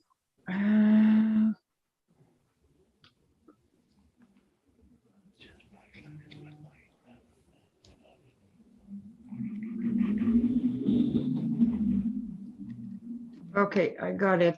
I cannot find it. Okay, it's okay. I'm sorry, but I mean, Thank you. I forgot to go and pick up my pack. I did not know you were sending one, and there's 200 and something page, and cannot People find it. say, Elise, all in favor? It is passed. Item B. It is moved by Councillor Millet and seconded by Councillor Larrabee that the minutes of the special meeting of council held on January 17th, 2022 be adopted as presented. Questions? All in favor? Passed. C. It is moved by Councillor Millet and seconded by Councillor Larrabee. Be it resolved that the minutes of the meeting of council held on February the 1st, 2022 be adopted as presented. Questions on the minutes? All in favor? It is passed. It is moved by Councillor Millet and seconded by Councillor Larrabee. Be it resolved that the minutes of the meeting of council held on February 15th, 2022 be adopted as presented. Council, questions? All in favor? Pass. It is moved by Councillor Millet and seconded by Councillor Larrabee. Be it resolved that the minutes of the meeting of council held on March 1st be adopted as presented. Questions? All in favor? Motion's passed. All right, Mr. Chair, I had a question. Oh, I'm sorry. March Uh, 1st. Okay, Denny, go ahead, Or, please, Councilor Denny. For March, we on March 1st? March 1st, yes. Okay, I'm just wondering if we go down to D, the closed meeting, we had talked about the Cache Bay Trailer Park at that point in a closed meeting. And if I recall correctly, I'm just wondering, how do we get that back to open? We need to have an open session for that. And hopefully we can get it on January 6th, our next meeting. I just wanted to point that out, that this should go to open meeting. for our discussion after we've discussed it in close. So I don't know if whoever's going to prepare the agenda, I guess, I'm not sure how to proceed here, but I just like to see it on the open meeting. That item. Councillor.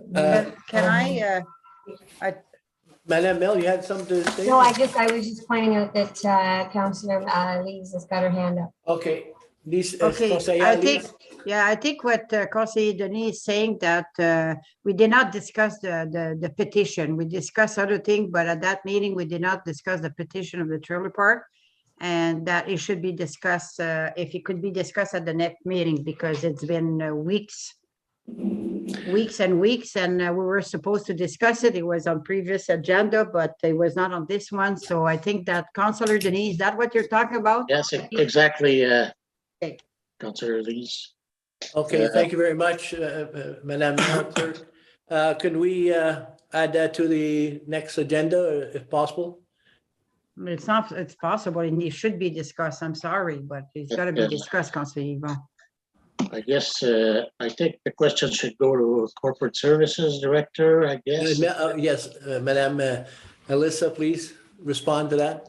Yes, actually, based on our closed discussion that we had, it was going to come back to open meeting in the summer. So you will see it on an agenda this summer. Absolutely. Thank you very much. Okay, so the question still remains. All in favor? Thank you. Oh, Thanks. man. It is moved by Councillor Malette and seconded by Councillor Larrabee. Be it resolved that the minutes of the budget meeting of council held on March the 2nd, 2022 be adopted as presented. All in favor? Carried. It is moved by Councillor Malette and seconded by Councillor Larrabee. Be it resolved that the minutes of the budget meeting of council held on March the 8th, 2022 be adopted as presented. Questions? All in favor? Good, thank you. It's moved by Councillor Malette and seconded by Councillor Larrabee. Be it resolved that the minutes of the special meeting of council held on March the 22nd, 2022 be adopted as presented. Questions on the? All in favor? Carried. It was moved by Councillor Malette and seconded by Councillor Larrabee. Be it resolved that the minutes of the council budget meeting held on April the 13th, 2022 be adopted as presented. Lise Senegal, Madame Conseillère, Lise, you have a question? Oh, yes, I do have a question because I think it's on page 3. I still cannot find the minutes for all the page 3, if I remember correctly. I had asked if Mr. Langlade would present the audited financial statement. So my question, it's a follow-up on that. Madame Alicia, if you have maybe a date when it will be presented? Through you, if I may, Mr. Chair, I don't have a date. It will be the July or August meeting. And yes, we are usually a little faster in getting them back to council, but he certainly will come and do his usual presentation on the municipality and power gen. Okay. Thank you, Madame. Thank you Melissa. very much. Oh, Other questions? We're all in favor? Carried. It is moved by Councillor Malette and seconded by Councillor Larrabee. Be it resolved that the minutes of the council budget meeting held on April the 13th, 2022 be adopted as presented. Questions on the minutes? All in favor? Carried. It is moved by Councillor Malette and seconded by Councillor Larrabee. Be it resolved that the minutes of the meeting of council of the budget meeting of council held on April the 26th, 2022 be adopted as presented. Questions? All in favor? Carried. It is moved by Councillor Malette and seconded by Councillor Larrabee. Be it resolved the minutes of the council meeting held on May the 3rd, 2022 be adopted as presented. Question, Madame Lise Senecal? yes, I do have a question and I found it. My question is that it was a very short meeting, of course, but it reads, following the mayor request for declaration of whatever, cannot say that, or Councillor Rivera request to speak. The chair did not permit Councillor Rivera to complete his comment. And comment following an exchange. Well, it's not exactly in my book if we go and revise that the way it happened, because yes, she provided him to speak, but he had question. And what he did, it was to try to read a document that was confidential at that time because the investigation was over. That's why she did not let him finish. So that's very different of, and Madame Mail, I'm sorry, like, I mean, there's so many things happen in those meetings that I understand. But the reality is that, yeah, he was permitted to ask a question because we're approving the agenda, but it was right after the conflict of interest. And I mean, when he started reading, she tried to stop him because it was not that letter should not have been said. And on top of that, Madame Mail, you know that you had received, we all received a note after that pertaining to that Art Integrity Commission at that time was asking why they could not believe that that letter was shared because it was confidential. Mr. Chair, point of order, please.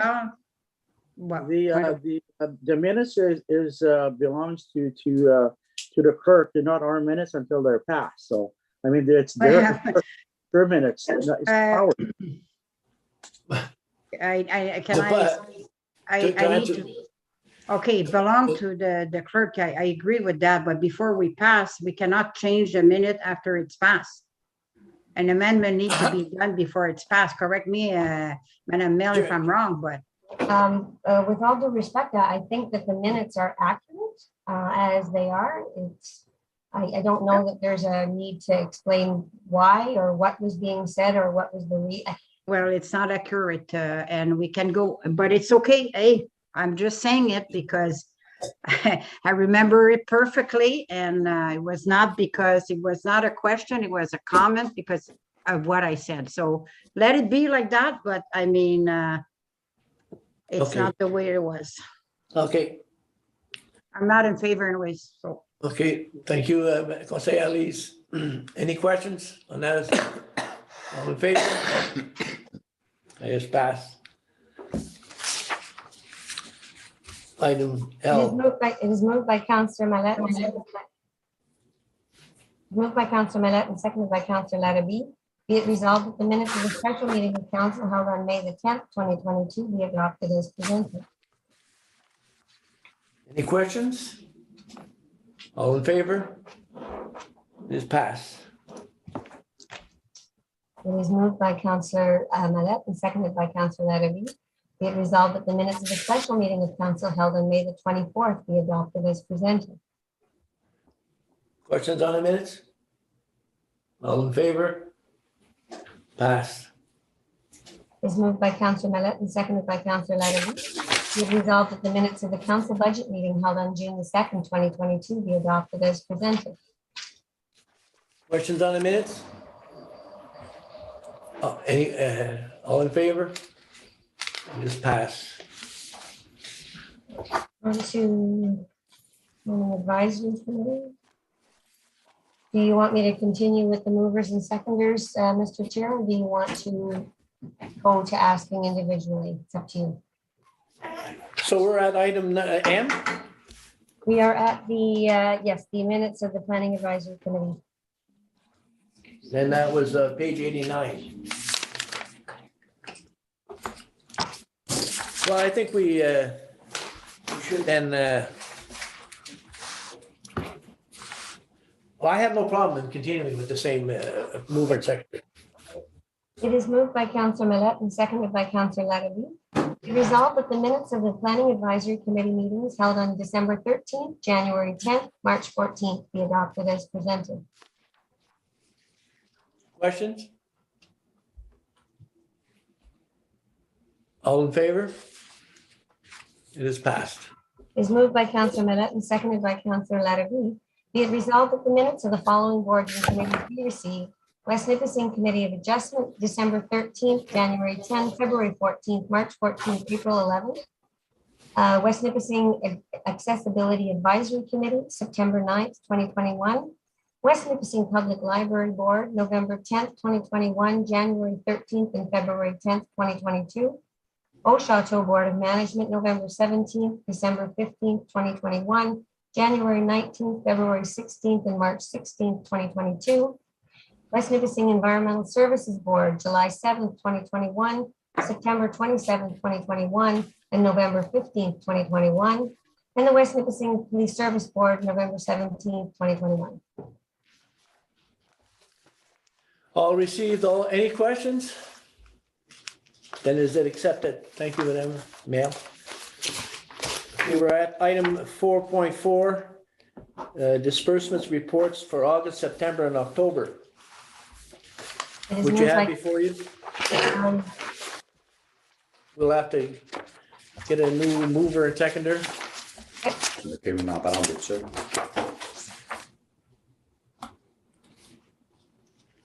Get a mover in a second. Oui.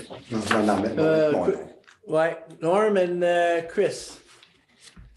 It is moved by Councilor Roberge and seconded by Councilor Fisher. Be it resolved that the accounts payable disbursement sheets for the months of August, September, and October 2021 be received. Question, Denise? You have a Yes, question? yes, Mr. Chair. I have a question with the disbursement for October 2021. Page 8 goes down to the fourth last one, River Valley Waste Disbursement, Waste Management Contractors, River Valley Landfill Site Cost of 5,000 here. I would just like to know who this River Valley Waste Management group is or consists of. All the other ones are pretty self-explanatory, but the River Valley Waste Management, and I'll direct that to corporate services. Madam Melissa, would you have something?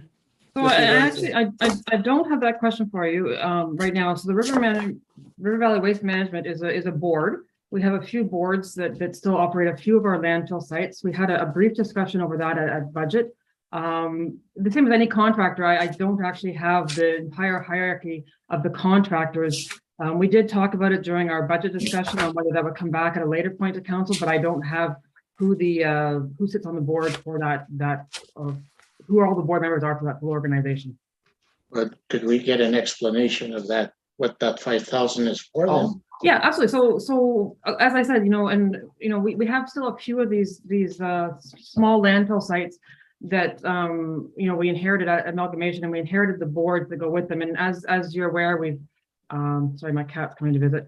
We've had a number of those boards that we've sort of been as the boards have dissolved, we've taken over. We took over Kipling in the last year. So it is still a board that it's a not-for-profit board that operates the landfill. We have the same in Muskasong, and they act as a contractor, and they have an arrangement with the staff, and they take care of the landfill sites for us. They submit a budget of proposed amount, and we pay them to take care of the landfill site rather than covering our own employees at the sites. So that 5,000 is going to somebody. It's going to it's an organization. Like it's the same as writing a check to, Capital Construction. They are a body, and we're paying a contractor. Yeah, but River Valley Waste Management is not a contractor. It's a board. Who is the contractor? They are the contractor. They are the contractor. So it's a little company that's run by a board. So the board is a contractor. So is there a possibility to get the information on who this board is? I think we had discussed that at budget. So could we have it at a future meeting that these board members, anonymous, that we should, the West Nipissing municipality should know who's on the board. We don't even know, and we're responsible for the costs. So how do we find out who's on these boards? I can certainly say that, sorry, Mr. Councilor Senecal. Yes, go ahead. So yeah, I can certainly say in our small landfill sites are something that we do need to continue to evaluate. And I can certainly say that we can put that back on the discussion to look at the landfill sites that are still managed by boards, what our options are to those landfill sites, what our options to operating them are. and look whether there's a resolution there as opposed to dealing with the boards. If that would, I think that's probably what we're looking at, has the time passed for dealing with these boards? Well, to be transparent, I think these boards should be made available to the public and who's on those boards, because we are responsible for the monies. And to just say it's a board, it's not sufficient as far as I know. I think that the citizens or residents wants to know who they're paying. So hopefully we can get information on these boards, names and whatever we need. But to give 5,000 to a board, I wouldn't vote for that. There's something that's missing there. I don't know. Hopefully we'll get the names of the board members, because there's not very many boards left. I know, I don't know who runs the board in Lavigne. I never heard of members of the board of Lavigne landfill. I know there's a contractor that goes out there, but there's no board associated with Lavigne landfill sites as far as I'm concerned, as I know, I mean. So hopefully we'll get more information on those so we can inform our residents who are paying. Thank you. Thank you, Mr. Chair. Conseiller Lise.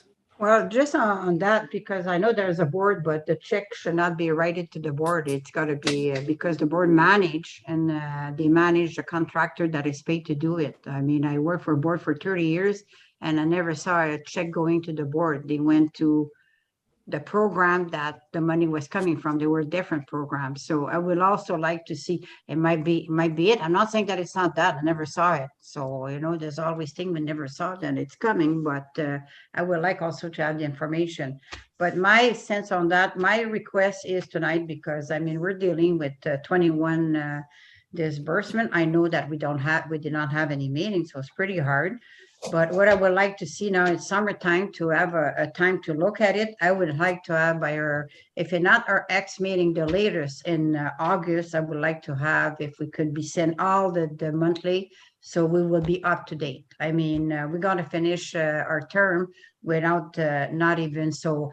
And this is, I understand we did not have any meetings, so you cannot do any miracle, but every month, I think we should have it by August, and I will send you a request. I don't know if it's to you, I should be sending that, Madam Alicia, but a request for that by the latest, and I'll put the date for August meeting. I don't know, we're going to discuss the date, so, and that will give us a change.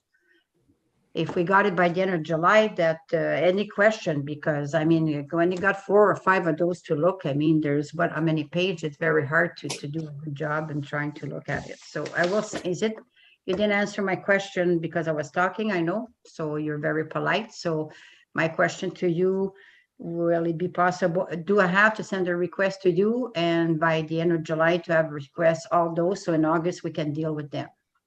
I think we can probably get them all on between July and August and get caught up. I think we should be able to do that, Councilor Senecal. Okay.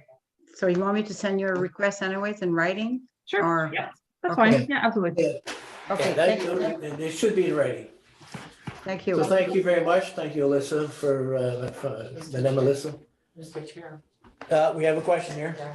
I just wanted the River Valley Waste Management. I think it's not, the contentious issue is the fact that we may have an elected official that's performing work, not knowing what's the link with a board or who's paying whom once they get the check from the municipality. And the question was raised many times. And if a member of council, anyway, I'm looking forward to receiving the information. It's been asked at different occasions. And I think council should be duly informed based on the fact that we manage those landfills. They fall under our jurisdiction and the expenditures are done by taxpayers. And if elected officials can't answer questions, I don't see how the taxpayers are going to be well informed. Thank you very much, Madam Menace. So we're asking that well, we're now on the other topic, but we're asking that we get correspondence with regards to the members of the board of Crystal Fall, or I'm sorry, River Valley Waste Management people who are on that board. We're seeking other information with regards to that. I think we should, as members of council, have an opportunity to see what's really happening there, because we are paying $5,000 per month, I assume. Mr. Revita, you have a question? Yes, Mr. Chair, I resent the comment just made. There was an accusation that was made towards an elected official without having any facts to the fact. And I think that should be stated in the minutes that that was not warranted. That's my position, and that's my opinion. Thank you, Mr. Revita. Mr. Chair, if I may, everyone's entitled to their opinion. Seeking information, clarity to something which is unknown, dealing with taxpayers' fund. I've stated it to be transparent and looking forward to the information, and would appreciate having the details of River Valley Waste Management. And you have that right as well, Madam Mayor. Councilor Ayala, Lise?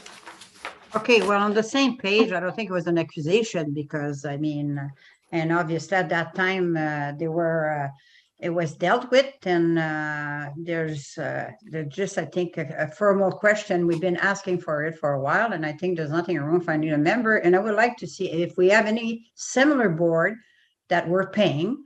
I think we have the right to know, and I would like to have a list and a list of their member, because the check, like I said, thing I might change in the last 3 years, but I mean, board manage the same as the town, if they're receiving grant, they got to receive the grant, but the program itself go to the contractor that did the work. So that's the only question, and I don't see as an accusation.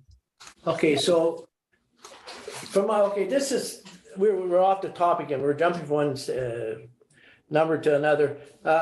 With respect to the Environmental Service Board, with regards to River Valley, there should be a notice of motion put forward seeking information with regard to that board, and is to see what is involved in it. So I think that's the route to take, and that's, if there's someone willing to put a notice of motion for the next meeting, it could come forward. Now, if we're back to the disbursements for August, September, October. Mr. Chair. Yes, Councilor Denis.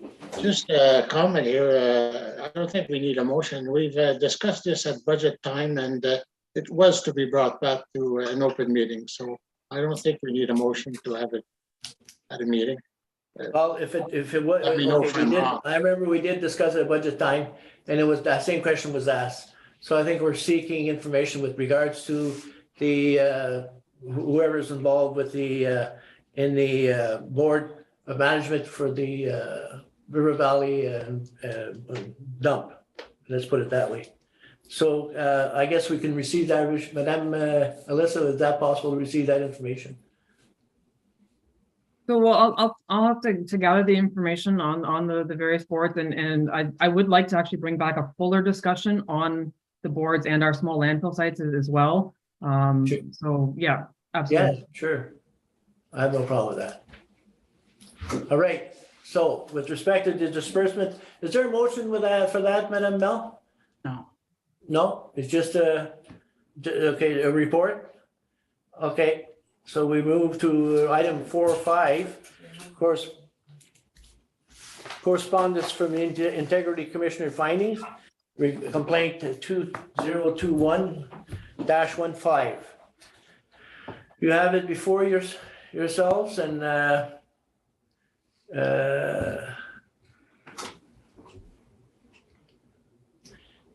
so is there any comments or anything with regards to what has been said on this report? Well, we should, Conseiller Yvon, we should have, I'm trying, like, I mean, the agenda that I have doesn't match where the order we are, so I'm all mixed up because there's too many pages, but I think it should be a summary giving of the like we did in the past, like it's public information. So okay, but Mr. Chair, what page are you on? That's page 194. Oh, I'm sorry. Page 193. And that was a,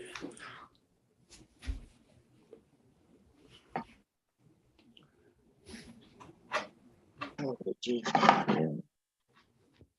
Just trying to find it.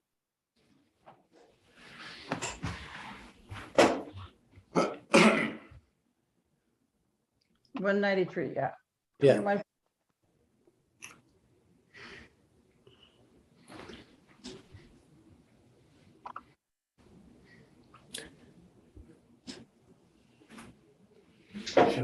There we go.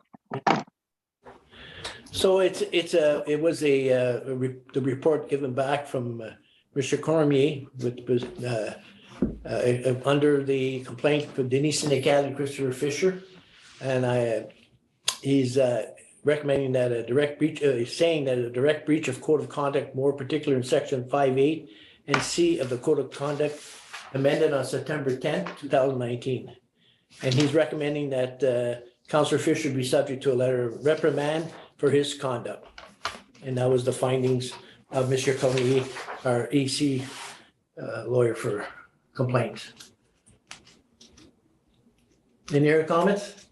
Denise Senecal? Conseiller Denise Senecal. Thank you, Mr. Chair. Since it's my conflict that I put in, I'd just like to say that this has been going on a long time, and I think it's time to move on, but at least now it's public and people can decide in October if what kind of person they want on council for them, representing them. But I find it very disturbing that a councillor can't even apologize to another councillor, but you know, it is what it is. Thank you, Mr. Chair. Thank you. Any other comments? Madam Maris? Well, the IC is recommending a reprimand. Reprimand is a letter to a file. We're not employees of the corporation. We don't have individual files. We need to comply with the Municipal Act. The Municipal Act, when it comes to sanctions, allows only 2 items, either a reprimand or suspension of honorarium. It's not the first occurrence pertaining to the outcome of the investigation. And I put a motion on the floor that there'd be a suspension of honorarium for 1 week. The frustration is that there's been request for apologies not done, not the first occurrence. And the reason we have a code of conduct and when there's investigation, this does cost money to the taxpayers. And the whole idea is to be able to, we can do things that are wrong, we can do things that are inappropriate, but the outcome is a learning curve and to improve behavior. But if the behavior doesn't improve, why should taxpayers continue to absorb that cost? So my motion is that there'd be a suspension of 1 week honorarium. So there is a motion on the floor that is Mayor seeking that it be a suspension for 1 week of honorarium to the say the Councillor Fisher and so that's a motion. Suspension of honorarium to Councillor Fisher. I'll allow Councillor Chris Fisher to No, speak. you need to find a seconder. Oh, I need to find a seconder for that. Can I just declare a pecuniary interest because that just came up? So I'll declare pecuniary interest. Okay. So be it. Thank you, Chris. Second by Denise Senecal. Well, okay. So there is a motion on the floor that the honorarium to be suspended for 1 week for Councillor Chris Fisher and the allegations of the complaint that was put forward to him and the findings of Mr. Patrice Cormier, stating that he had this is a direct breach of code of conduct, and that his recommended that Fisher send a letter of reprimand for his conduct, which has not been done. And so the mayor is seeking by form of motion a suspension for honorarium for a period of 1 week. Question? Leo? Yeah, I would like to, Councilor thank you. I would like to record a vote, please. Okay, so be it. So we have a recorded vote required here. So everybody understands the motion? 1 week suspension. And I will ask Madam Clerk to proceed. Thank you. Excuse me. So it is moved by the Mayor Joanne Savage and seconded by Councilor Denis Senecal that Councilor Fisher be suspended 1 week's honorarium for the regarding complaint number 21-15. Councilor Duhaime. Yes. I'll come to you last, Councilor Duhaime. Councilor Fisher, oh, no, sorry, Councilor Larrabee. I vote no cut of pay. Councilor Millet. No. Councilor Revita. Is it me before Councillor Babette? So I don't have Councilor Rivera's name in the right order on the list. Councilor Rivera. It doesn't bother me. Oh, do I vote now? Yes, please. Okay, it's no. Councilor Revita. No. Councilor Lee Senecal, or Councilor Denis Senecal, sorry. Yes, yes, Councilor Lee Senecal. Yes. Mayor Savage. Yes. Councilor Duhaime. Yes. It's defeated. Thank you. So now we're going to the report from the ombudsman findings for cancellation of council meetings. So as many has been aware, there has been suspension, and they sent a report on this. Okay, so their findings is okay. With respect to the municipality vacant council seat, our review indicates that council declares the seat vacant on July 2020, following the resignation of a councillor. Section 263 of the Act requires council to fill a vacant seat either by appointing someone or by holding a by-election. Council is required to take one of these steps within 60 days of the seat being declared vacant. Council initially directed staff to prepare a report outlining the options of filling the seat.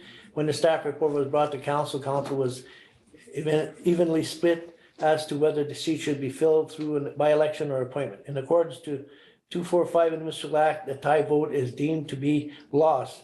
To this day, the seat remains vacant.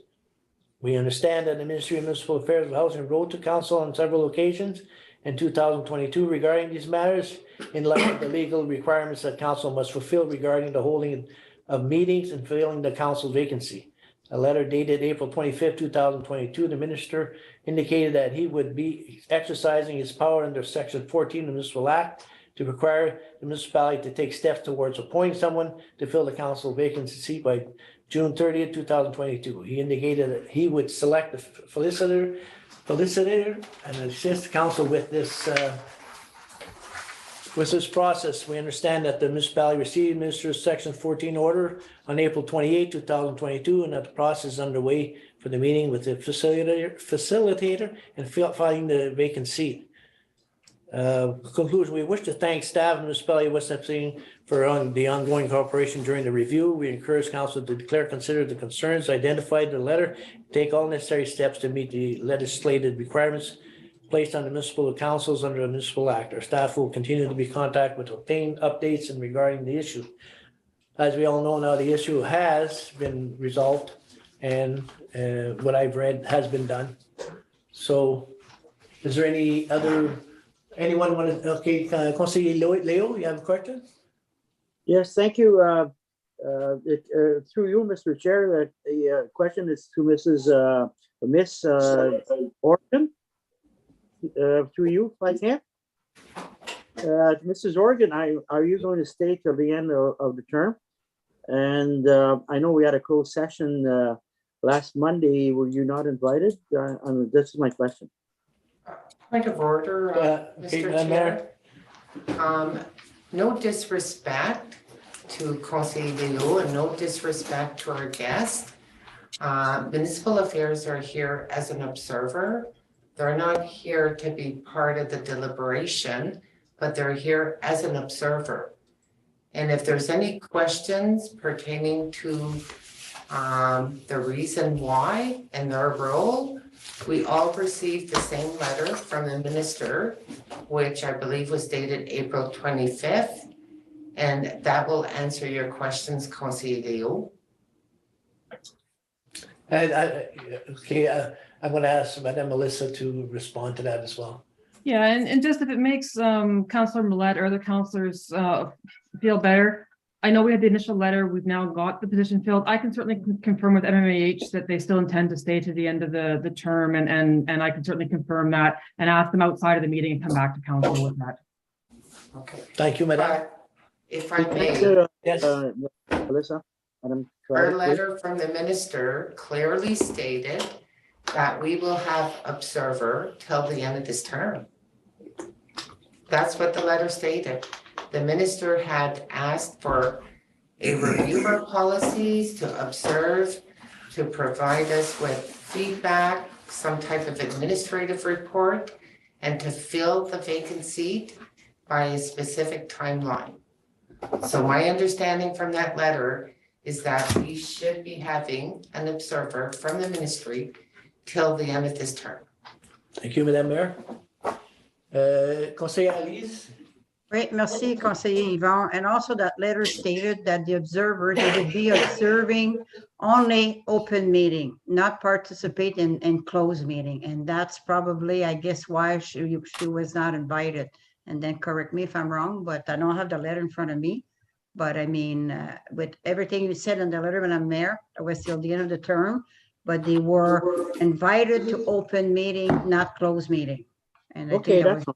I understand. So, okay, I'm sorry. Okay, there's a question, Mr. Dan Rivera?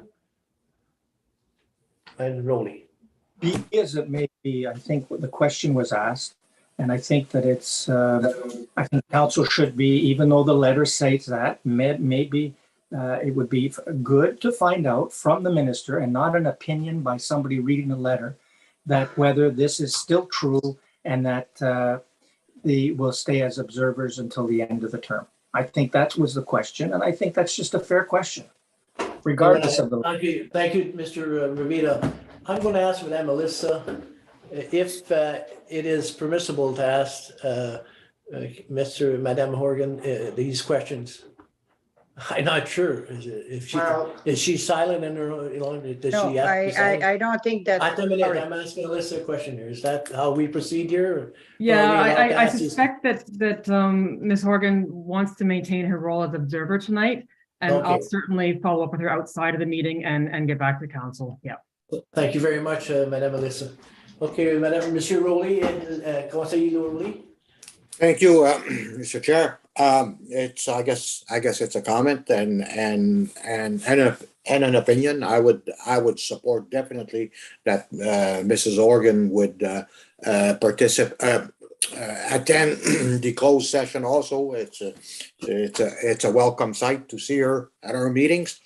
And I also really happy that position of Ward 7 is filled. There's even a very good article in the Tribune written by Eric Thompson that I encourage residents to read. Thank you. Thank you, Conseiller Rowley. Conseiller Alice, and last and final questions. Well, I do find that at this point of time, with all the respect to everybody around the table, that we had received that letter, and the ministry are no fool. They had sent a letter, and if they would have revised anything, I'm pretty sure we would know by now. And it was very clear. There were no say they would revise the letter after 2-3 weeks. It was clear in the letter. And I think what tonight, I feel that, and I'm sure, I don't think she would mind because it's not like committing a murder. But I don't think it was fair to put on the spot because she knows that we had saw the same letter that she saw, that everybody saw. And I don't think if it changed tomorrow, I think it's the ministry that I will like to have the real letter from, because the minister sent that letter and made those guidelines, and I think the only one that can change it is them. That's my thought. Mr. Without due respect, I did not want, it was just a question. She didn't have to answer. I just asked a question. I didn't want to, I don't want to be lectured. It was just a question. Thank you. Well, Okay, no, that's it. Thank you, Conseiller Leo. Okay, well taken. All right, so now we're gonna go to unfinished business. Item 5.1. There's a resolution to set the summer dates for council meeting. And that's on page 197. You got a mover and a second. P8, 8-7. The what? I'm sorry.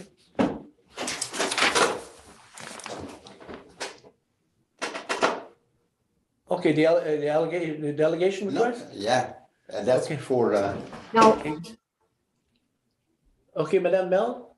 that was actually removed because the due date for that passed, so I took it off. You took it off? Okay. what is it that you took it off now? The date by which delegation requests had to be made for the annual conference. That date came out last week. Okay, excuse me, Mr. Chair, we did get a notice that they did extend the dates to the 30th, 31st. Nice if they'd have told me. Yeah, we received an email on this. Okay. Thank you, Councillor Rowley. So then we're going to, again, go to unfinished business. So we're under section 5.1, resolution to set summer dates for council meeting.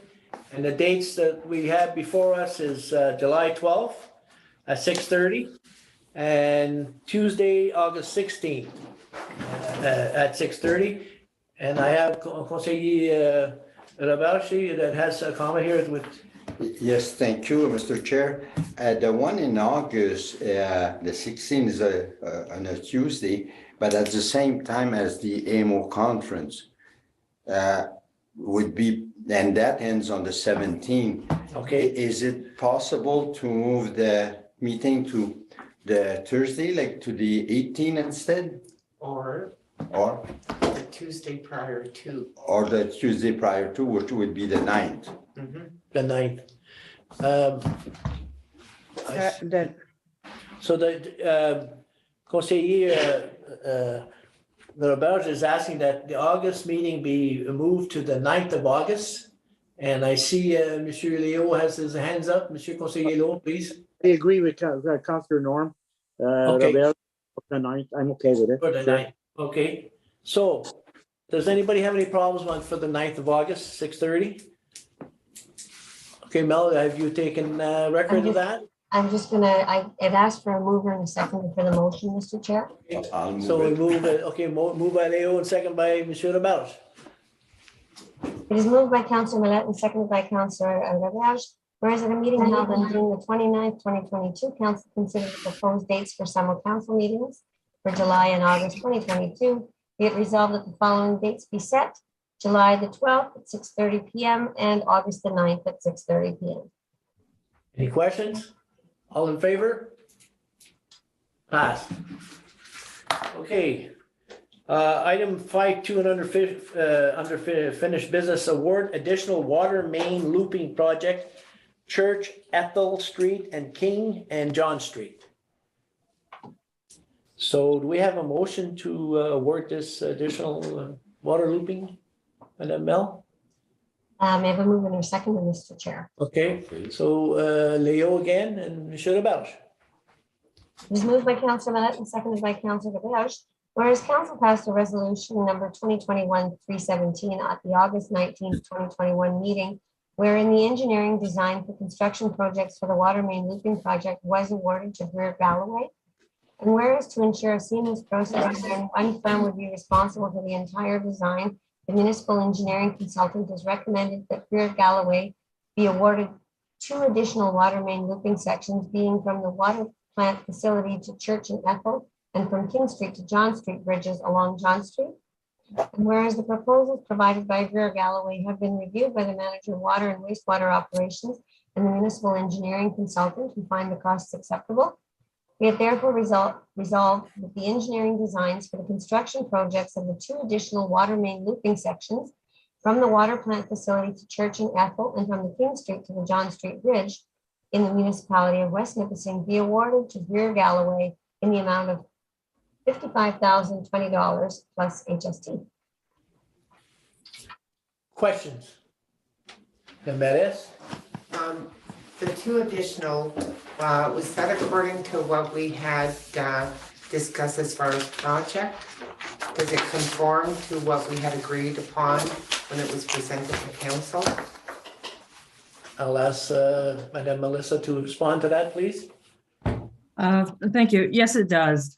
So if I can give just council a bit of the rest of the history, we have, council had awarded this contract to do all of this shovel-ready design throughout sort of the downtown core. And then we were actually awarded the funding to do this looping project. And so a big chunk of it is already in that award that we had designed. And this is just finishing the 2 ends so that we can get the rest of the project. So it is exactly the project that was approved and accepted and is part of that funded project. Thank you, Madame. Is there any other questions? Mr. Dan Rivita, Councillor, Thank you, Mr. Chair. Supplemental to that, not Alyssa, Ms. Alcott, Craddock. Was that, again, just remind me, we were doing under and above, right? I.e., we're doing the water main, the sewer, and then we're going to repave on top. Correct. Yeah. Okay. Thank you. just to go on with that, I'm so glad to see that Ethel Street will be done. Finally, finally. So is there any other questions? I'm sorry, Mr. Rivita, you have another question? Yeah, Mr. Chair, through you, or maybe you can answer. Nipissing's not going to be touched in this project. I'll then forward the question to Madame Alyssa. Could you? You don't know, eh? I don't believe so. I believe it is. No, I believe it is that running that loop and then down and across the John Street Bridge area. I don't think that it comes into Nipissing as part of the design that we're doing to have shovel ready projects. So absolutely. Okay. Yeah. So I misinformed us. That's all right. Thanks. Okay, thank you. So Madame Alyssa, you have a question? So we're awarding the design, the engineering, but the actual work to start will come back to council to award it to an actual contractor. So anyone that's listening this evening, they're going to be thinking, oh, we're doing this tomorrow. This may occur only next year, right? Correct. It's going to be a long project, and next year is when we expect construction to start. Yeah. Okay, thank you. Thank you very much, Madame Alyssa. And thank you, Madame Alyssa. So I guess there's a motion on the floor, so no other questions? All in favor? It is passed. Thank you. Item 5.3 under unfinished business. Mr. Chair? Yes, Councillor Rowley. Thank you, Mr. Chair. We did skip the delegation for AMO, and it's still open. Okay, so I didn't have it here on the my agenda here. So is that what we were to speak of, Madam Clerk? And I assume so. I appreciate Councillor Laraby's information, because sometimes the AMO stuff dumps into my junk, and I didn't get the notice that the delegations have been extended. So if council is agreeable, we can, I guess after we discuss the next resolution, we can deal with the delegations. If council wishes to make suggestions, because I've got till tomorrow. Okay. So Last day tomorrow. you say tomorrow? Yeah. Yeah, we got till tomorrow. Okay. We got till tomorrow to submit. So are we making suggestions this evening or? Yes, Okay, so- we would have to, but Okay. after the next subject, Yeah, Uh, okay. All but right, anyway, so then we'll proceed. Item 5.3, adopt community safety and well-being plan. The well-being plan, that was the plan that we had previous meeting. So we're adopting it this evening. Conseil Lise, question? No, I just want to, Approve it? yeah, Okay, Madame Mayoress, you want to say something about it or just No, I approve want to it? second the motion. Okay, so we'll need a mover and a seconder to adopt the. That would be Councillor Lees and Mayor Savage. It is Okay. moved by Councillor Lee Senecal and seconded by Mayor Savage. Be it resolved that bylaw number 2022-61 being a bylaw of the West Nipissing municipality to adopt a community safety and well-being plan shall come into force and take effect on the day it is enacted. Question on the motion? All in favor? It is passed. Thank you. Item Now- 5.4, now if we could discuss it, that's what the Okay. clerk, do we wish to discuss now, Madame Clerk, about the, I'm open to suggestions. okay, so what do you suggest, Monsieur Larrabee? I would like to ask for a delegation with Minister of MTO, Madam Caroline Maroney, in regards to the last letter that we received from MTO delaying the project of Highway 539 between River Valley and Warren. Okay, that is, and I agree with that, because Just why a would they, comment. why would they, Okay. why would they have done that? I don't understand.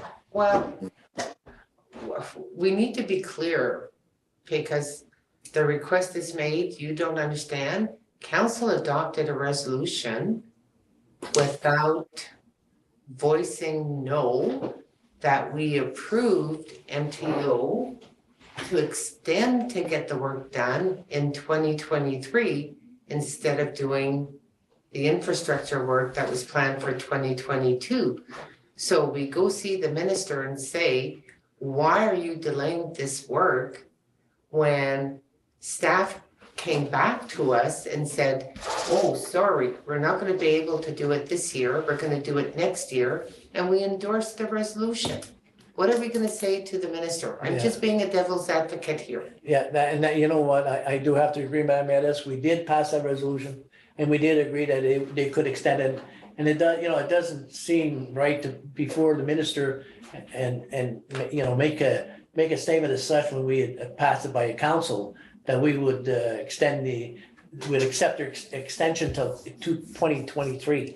But in light of If I may, Yes, Monsieur Rowley. the request was when that was brought forward, it was that with an explanation. I said, and I did ask that we do get an explanation on why it was extended, and council had agreed to it. So I don't know where they're getting that, the mayor is getting that resolution was passed. well, Okay, we'll ask the mayor to respond to that, please. we adopted a resolution. We also amended the resolution because there was the issue about making sure that the rehabilitation of one of the roads, one of the highways, would not have any heavy load restriction. We did that just recently. What I do concur with you, Conseil Rowley, with the issue of MTO is the condition of 539 from the highway, from Warren to that section of the road. There's so many complaints right now with people residing there and the maintenance issue, the dust issue, and you name it. And it looks like that road is in the worst condition that it's ever been. And there has to be some investment on that highway. So my recommendation, an amended recommendation would be that we have dialogue with the minister making sure that the minister is aware of the condition of that highway, of that road, which at the end belongs to them, and that there has to be immediate investment on that road. Food for thought. Yeah. Okay, so then we're actually putting our ideas together and trying to have something to go before the minister. I'll ask Councillor Dan to speak on the issue. Thank you. I don't see that there's any problem requesting what Councillor Rowley asked. You never know that Minister Mulroney is a new minister, although she was in that portfolio before. She may be able to find a way to get it done this year. I think that the patchwork that the mayor is proposing is not proper. I think what we should do is, my recommendation would be that we do a delegation and we just apprise Minister Mulroney of the state of the road, and that we ask why it's being postponed, and that we would much prefer that patchwork, it's just going to be patchwork, that we would like it to get done in this year. And I think that's what Councillor Larrabee is proposing, and there's no problem behind this. I think it's a good move. As being a former civil servant that sat at these delegations, it gets pretty neat if somebody comes in and says, "Hey, why?" And so the minister says, "Oh," then she'll just say to her deputy minister, "Let's see what we can do." Okay, thank you, Councillor Ravita. Conseiller Léo et conseiller Saint-Lise après. Thank you, Mr. Chair. Yeah, I agree with Councillor Ravita. There's no harm in asking for delegation. We may not get one, but at least if we don't try, we'll never get one. And just to make her aware of the complaints, like Mayor Joanne was saying, but all the complaints on 539. So make her aware. And I think having a delegation will not do any harm. Thank you. Okay. Conseiller Ali? Well, I don't get that we're going to ask question after we make a decision to approve the delay. That's, for me, that doesn't make sense in my head, but that's okay. That's my opinion. And I mean, the road between Warren and West Nipissing, it's I have a letter that I want to send to all councillors that's been sent to Mr. Barbeau, I think a while back. Even a copy of Mr. Ravita that said that they had wrote to the I don't know, I don't have it in front of me, to stop the load. What do you call that? Why there's a time of the year where the big truck cannot travel. What do you call that? Half load. Load It's restriction. Okay. And I went for a ride that road, and it's not a question, I think, of just patching, it's repairing it completely, that road. And I mean, it's not to just patch all, it's repairing completely. It's a disaster. And there's people like they cannot bike anymore, they cannot walk. It's utilized by big traffic, truck. And I mean, to kill the load restriction, I mean, it's almost, but the fact remains, do whatever you want, you go and talk if it passed. But for me, before we ask question, we don't support a motion that it's okay. That doesn't make sense in my book, but this is me, so that's it. Okay, yeah, thank you for your advice, Conseiller Elise. I've been in my advice. Madame Mairesse and Rowley. I was highlighting an issue just as an awareness, because as a reminder pertaining to the resolution that council supported. And I don't believe that 539 from Warren, from the highway, is a patch job. And Councillor Dan, you wrote to MTO through contacts that you had in your prior career as a civil servant. We had a delegation with the minister, but we approved that resolution. I'm saying, what are the priorities that this council wants to get addressed? And if the priority is to get that 539 fixed because of the poor condition, staff prepares material for those delegations. And we just need to be alert of exactly what we're going for as a request and be prepared to answer the questions that will arise as well. Thank you, Madam Mayor. Okay, so Rolly, do you want to respond? Thank you, Mr. Chair. And yes, I do agree with the mayor on this, that we need to have questions lined up precise, and that I don't think I have any problem with that on that subject. And the matter that was brought up, that a letter was sent to the minister to take out a half load, the request is definitely easy to understand. When you ask the MTO to build a road to a standard that you do no longer need to apply half load, it means that you're requesting the ministry, and they do understand that part.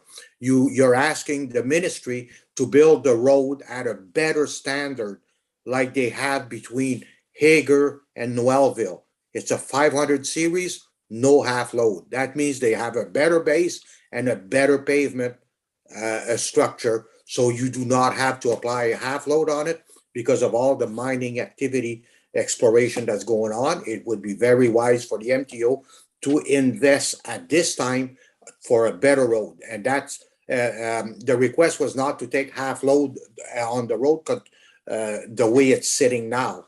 The request is you build a road a lot better so there's no longer half load. That was the request.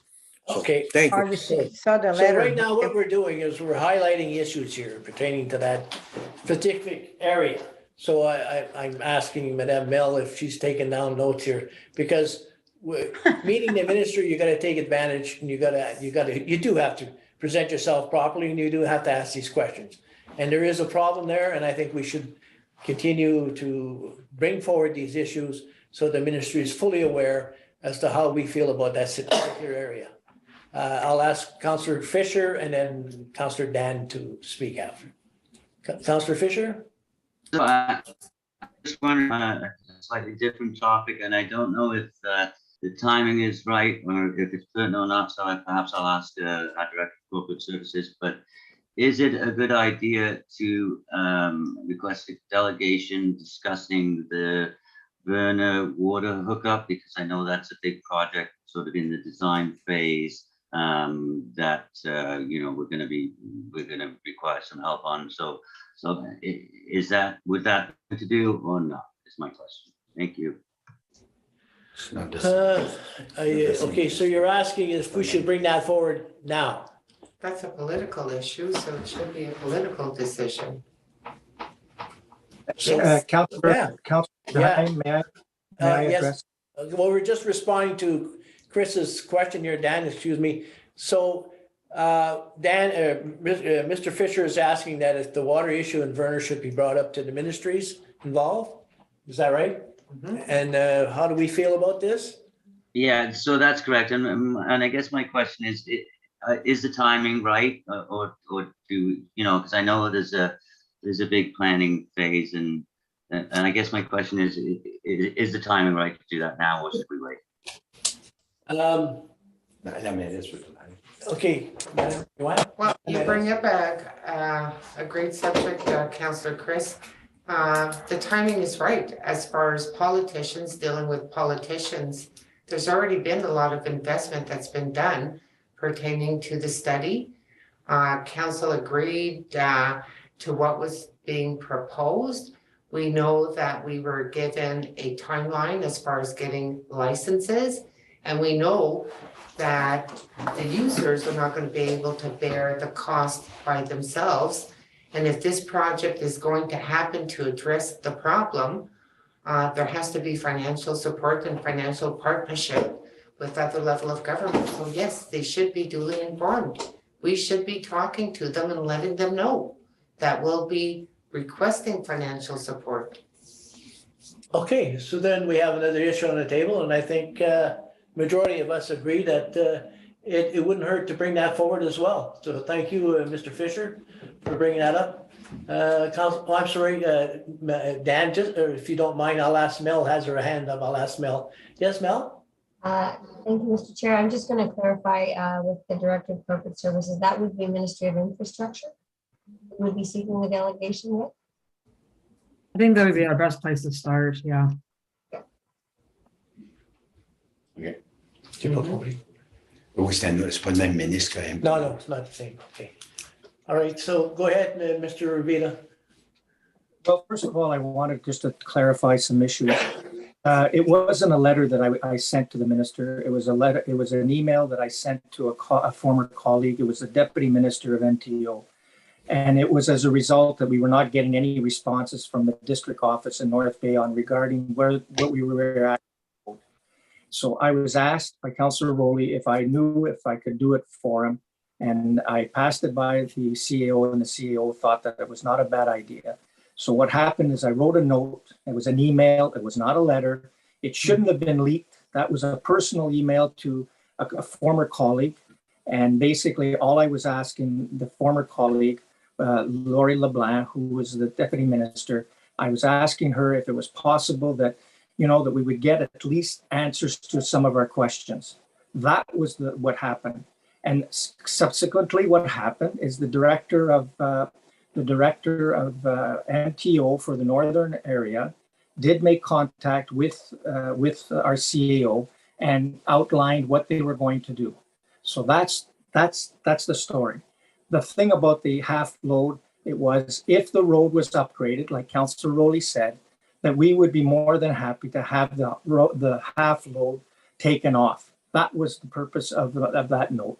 That was it. It was a personal email from me to a deputy minister that I worked with and that I had a very good working relationship, and I still do. And I wanted to make sure that I think at least things were moving, and that's what happened. So that's just to clarify, it was not a letter, it was an email, it was a personal email that somebody leaked. And I guess next time I won't share it with anybody. Thank you, Mr. Rivera. Madame Medes? It doesn't become personal when it involves municipal matters and involving your seat. I don't care what you're saying. I'm saying that I did it in good faith. Mr. Rivera, we allowed you to talk. Let her- She's just making a I statement. just want to provide a point of clarification. It was done in good faith. I'm Yeah, not, and we're not saying it wasn't, Mr. Rivera. I'm not saying it was not done in good faith. What I am saying, Yes, you are. You're implying it's not. am I allowed to have a comment? Yes, you are. Please allow the mayor to speak. Mr. Rivera, we allowed you. I know that the email was sent in good faith. What I am saying, with the involvement of our CEO, with an active file on the table, with expenditures, financial expenditures of our resources and our taxpayers' money, updates should be provided to council. And maybe it would help to be able to move issues forward. Now you have these that are in the public domain. They are not personal because of the fact it is a matter which council is dealing with. I just stated the issue at the beginning for Conseil Larabie because wanted an explanation for the delay of the work. I just asked, Okay. I just take exception. asked, I just asked, you know what, Mr. Chair? To disrupt someone while they're speaking is inappropriate within a procedural bylaw. And I do agree with that. I would just like to conclude by saying I was asking clarification for Conseil Larabie to be specific. So when if MTO does give a delegation, we as council as a whole, we know what we're asking for. And we should know what we're asking for. Yes, and I agree. So then the issues have been put on the table. I'll ask Monsieur Conseil Rowley again what he has to say. Okay, thank you. That was just a comment, and I would personally like to thank Councillor Rivera for his help. It did help a lot, and I really, really appreciate what he did. Some constituents probably did not understand, but when you're in that field of work, you do understand more of all these comments. But I would like to thank you, Councillor Dan. You really were very, Thank you. very helpful. Thank Okay, you. thank you, Mr. Rowley. Thank you. Okay, Thank you, so now Chair. we've highlighted some Conseiller issues. Yvon, I am at my end. Okay, one more question. Okay, Conseiller it's just all on that. I mean, yes, but I mean, first of all, the letter was not right confidential, and it was sent to the CEO, which was supposed to be sending to all councillor, and blah, blah, blah. It doesn't matter how we got it. It's not an issue. The issue was not clear, was the request in there that they were requesting to upload, take that away. I read the letter also. The fact remained that if their letter is said and nobody explained publicly what we're doing, are they supposed to find out? How's residents supposed to find out what's going on when they make requests, they send letter, and then we took upon ourselves to do things, not saying that it's right or wrong here, but they're not informed of the reason and the outcome, and apparently did some good. What good did he did? The road is still a mess. Yeah, well, right. it did some So good. that will conclude the It did some good. bickering here. So you've enlightened issues here. And so, Madam Clerk, have you kind of put that together with the understanding as to, well, we're going to meet the Minister of Transportation and the Minister with respect to the water situation, Reeve Werner. Is that clear? I'm just gonna, sorry, I don't want to reopen this, but I just want to clarify that the question to the MTO would be regarding the condition of Highway 539 in light of the fact that the construction rehabilitation has been delayed. Is that general enough? Yeah. Yes, and also to what standard do they plan on building it? Because if it's an oil base like we got from River Valley to Field, then the request to take half load does not fit in there. But if it is to build it to a better standard, then that would fit in. Thank you. Well, I've included that. Okay, I have Conseiller Monsieur Laberge who wants to make a statement. Yeah, thank you, Mr. Chairman. I think we all agree that there's two ministers we're trying to meet and impress on them some problems we have. So I think how would I say that? I think to argue on it, on the wording and all that is not part of this discussion. It's council is all agreed that we should try and organize these two meetings so then we can resolve some big issues that our community has, like in the water and road thing. The way you present it is I've attended ministers' meeting before, and you keep some of the stuff to say at the table. You have to develop like a feeling of how the conversation is going, and you get your commitments there. So I don't think we have to give strict guideline to our municipal clerk on how to write it. All we need is the description of the problem. Werner's got water that is brown in some section. The other highway is falling apart. And I think that's enough for tonight. And we could be here for another hour, and I think we're wasting time. I think everybody agrees to try and get those two meetings, and I think we should go on with the rest of the meeting. Thank you, Mr. Chair. Thank you, Conseiller Laberge. Last question, Mr. Dan Revita, Councillor Dan Revita. Thank you, Mr. Chair. I think you're aware of this, Councillor Roberge. There is a process where we can ask to meet more than one minister per subject, and i.e., there's a process in place where you can ask the Minister of Infrastructure, Minister of Municipal Affairs, and any other minister that would be involved in the water situation for Verner.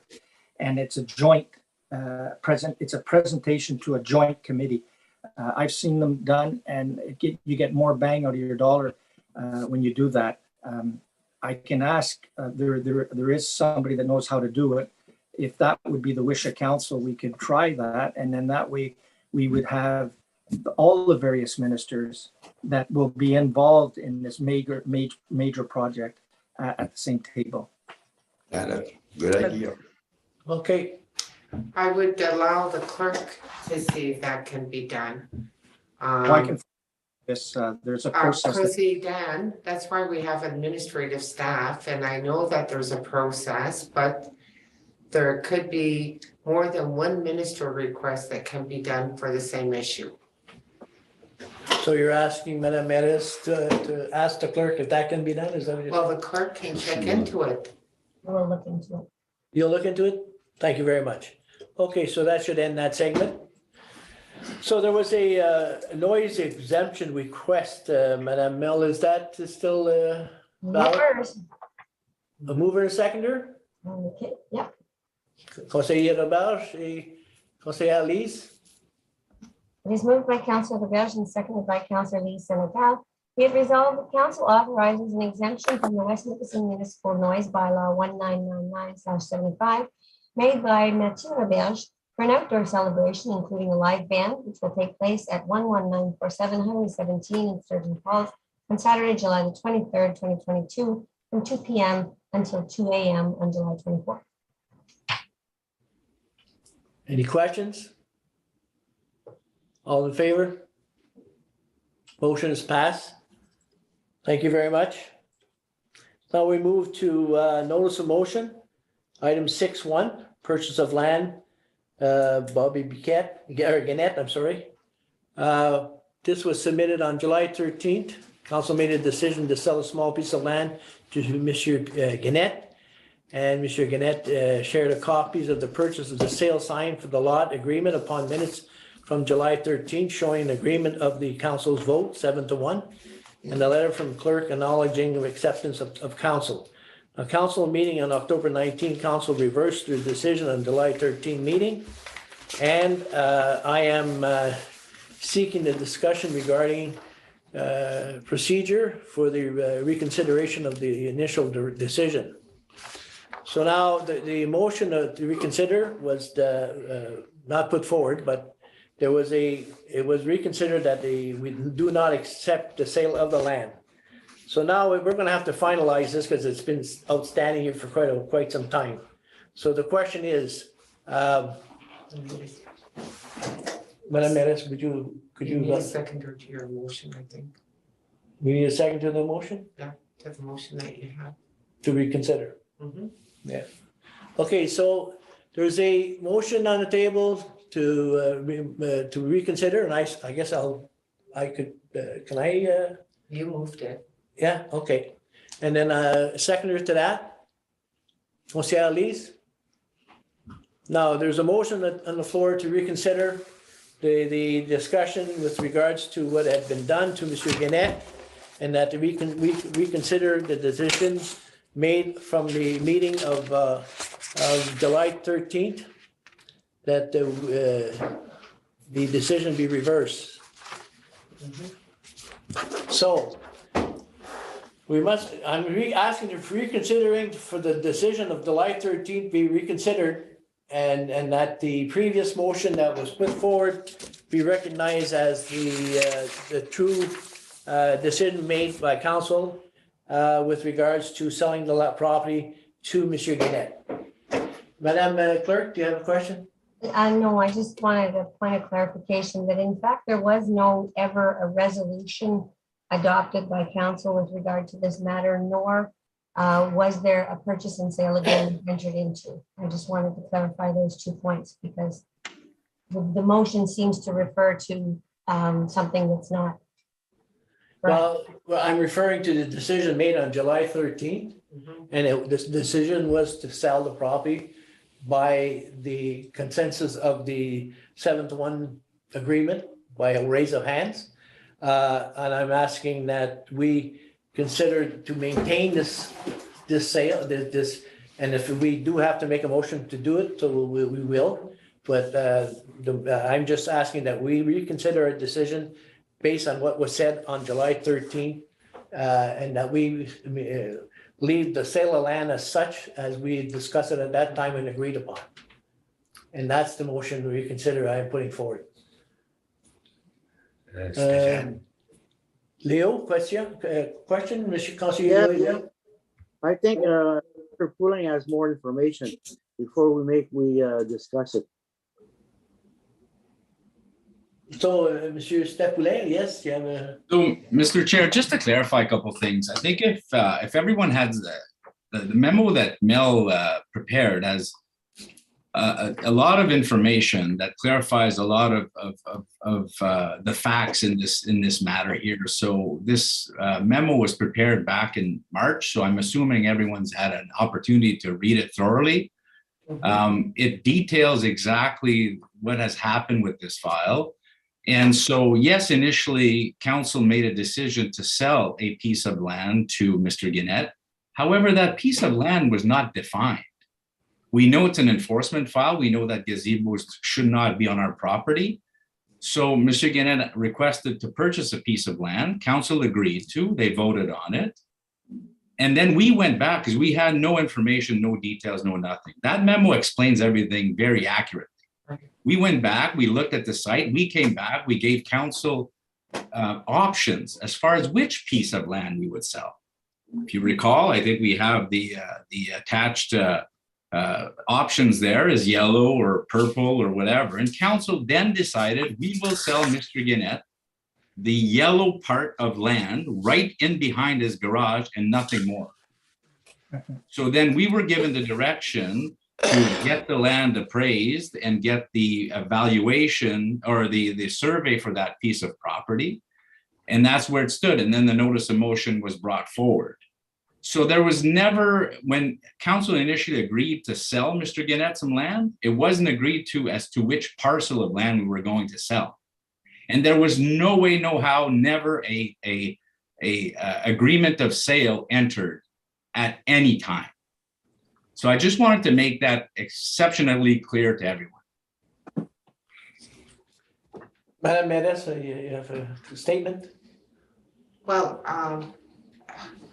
I agree with the portion pertaining that there was not an agreement of sale that was formalized between the municipality and the interested buyer.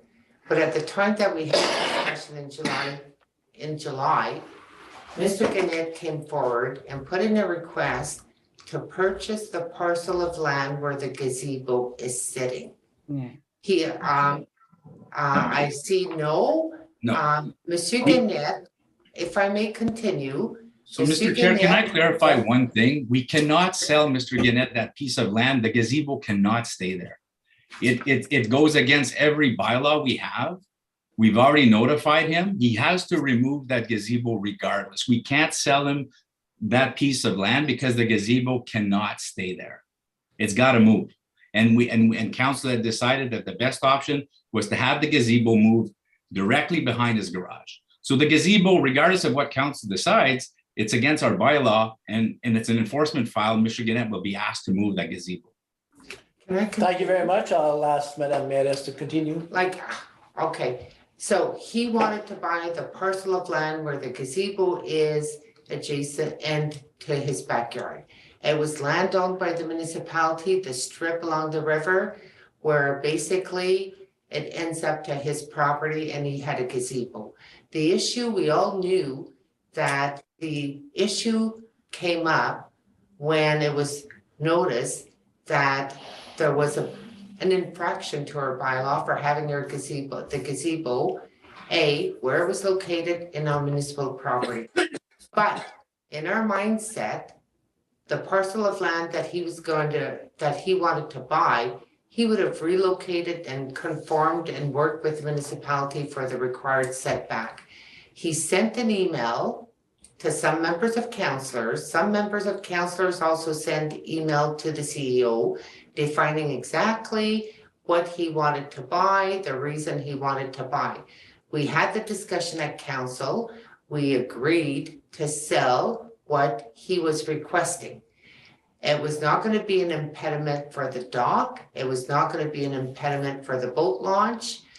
And we were told by our CEO that at the end, we may have the desire to do something with that. But throughout the years, we haven't done anything. The issue of enforcement and the issue of land is two different issues. Enforcement is not done by council, but the issue of selling land. Monsieur Gannett listened to the meeting. He saw who supported it. He got correspondence saying that council approved your request to sell you the land. And also you're going to be responsible for all the expenditures relating to the sale of land. Monsieur Gannett was not even informed at a later date that this issue was even coming back to council in October. And then hearing council making a different decision, well, we're going to sell you the parcel of land so you can move the gazebo, which will end up behind his garage. What's the sense of him purchasing that parcel? That was not the initial request. I understand the motion to reconsider the issue because when it was brought back in October, council basically discussed and reconsidered the decision that they had done in July. Okay. Point of order, Mr. So Chair. I'm gonna ask Madam Clerk, Madam Bell. Curfew. Sorry, Leo, Madam. I just, sorry, through you, Mr. Chair, I just wanted to clarify. If council was in possession of documentation regarding the initial request, that information was never given to staff, nor was it included in the addendum where that was brought to council that night. So to our knowledge, I believe Mr. Poulin will agree, the discussion was being held, the initial discussion was held in somewhat of a vacuum where it was just a general wants to purchase land. And I don't believe there was any specified, or staff certainly was not aware, because had staff been aware, we would have stated that where the gazebo sits as it stands is contrary to the zoning bylaw. It can't stay there. So I'm just clarifying that there was no information at that July meeting where the agreement in principle was made. And it was after the meeting that the information, that we realized that it wouldn't work. So I'm just clarifying. Okay, I will notify Mr. Gannett to send the email of the correspondence that took place between a counselor and the CEO pertaining to the actual request. The resident has copies of those emails. So maybe I've seen them now. My point is we didn't have them at the time. Well, at the time, many councillors were lobbied for that set parcel of property. So my mindset, when I voted to sell the property, it was to sell the property that was in the location where the gazebo was, knowing that there would have to be modification and enforcement issue which would be dealt with by the municipality with the individual. I made a decision based on what the owner, the resident, was asking. And many of the councillors that made that decision in July was based on that. So was the municipality informed? The resident got photos of the said property from the municipality. The resident also is aware that there was correspondence that was issued to the municipality. And most of the councillors around this table were approached by the resident and explained, and some of them even went to see the location. Okay, so we have a motion to reconsider here that we're going to respond to. So the motion was by myself and Madame Lise Sénécal. So Mel, do you want to repeat the motion, please? So the motion is, I think we've already discussed it, but the motion on the floor is to reconsider the, so I'm not 100% sure. Is the motion to reconsider the decision of October 19th? No. To reconsider the previous discussion on the sale of land. So right now, what's happening, because you're right now, you brought forward that the land should not be sold to Monsieur Gannett. And we're asking to reconsider that. No, That the land be, I think to be clear, we took direction from council to work with Mr. Gannett to sell him a piece of land that council agreed to right in behind his garage. That's what the direction we had. So we were in the process of getting it surveyed, getting it appraised, and then discussing potential costs for Monsieur Gannett to purchase that piece of land in behind his garage. We never said we did not want to sell a piece of land to Monsieur Gannett. Point of order Just that now. the piece of Point of land order we now. wanted to purchase I think. is right now, we're basically not gonna- irrelevant because Point of order, Steve was please. gonna We're have. not gonna, no, there's no use in disputing this. I think we'll need to do more research on this and get facts. Okay, but, it's not a Ms. point of Madam order, Lisa but I Nagat. mean, just look at the time, it's 9:37 and we're already 10 minutes, almost 10 minutes late. And you Okay. need to ask I who brought wants it to. up before, nobody listened. Okay, I'm sorry, Leo. Oh, Okay, no. So do we need a motion put forward to extend the meeting past our curfew? Moved by Lisa Nikas, second by Rolly Ladabi, Councilor Rolly Ladabi. That we extend, go ahead, Madam Clerk. I'm sorry, Madam Chair, I missed who was the mover Is Madam Lisa Nikas, and seconded by, Rolly Ladabi. it is moved by Councillor Lee Senecal and seconded by Councillor Rolly Larrabee that the meeting be extended beyond curfew in order to continue the regular meeting. Those in favor? Motion defeated. This now ends our meeting for this evening. We'd like to thank everybody. I need a motion to adjourn. Yeah, we need a motion to adjourn, yes. Mover and seconder. Rolly, Denise Senecal. It is moved by Councillor Larrabee and seconded by Councillor Denise Senecal. Be it resolved that bylaw number 2022-62, being a bylaw of the West Nipissing Municipality to confirm the proceedings of council at its meeting held on the 29th of June, 2022 shall come into force and take effect on the day it is passed. Those in favor? Motion is passed. Moved I by thank you, Councillor everyone. Larrabee and seconded by Councillor Denise Senecal. Be it resolved that the meeting of June 29th be adjourned. All in favor? Motion is passed. Thank you, everyone. Everyone have a safe holidays, and I hope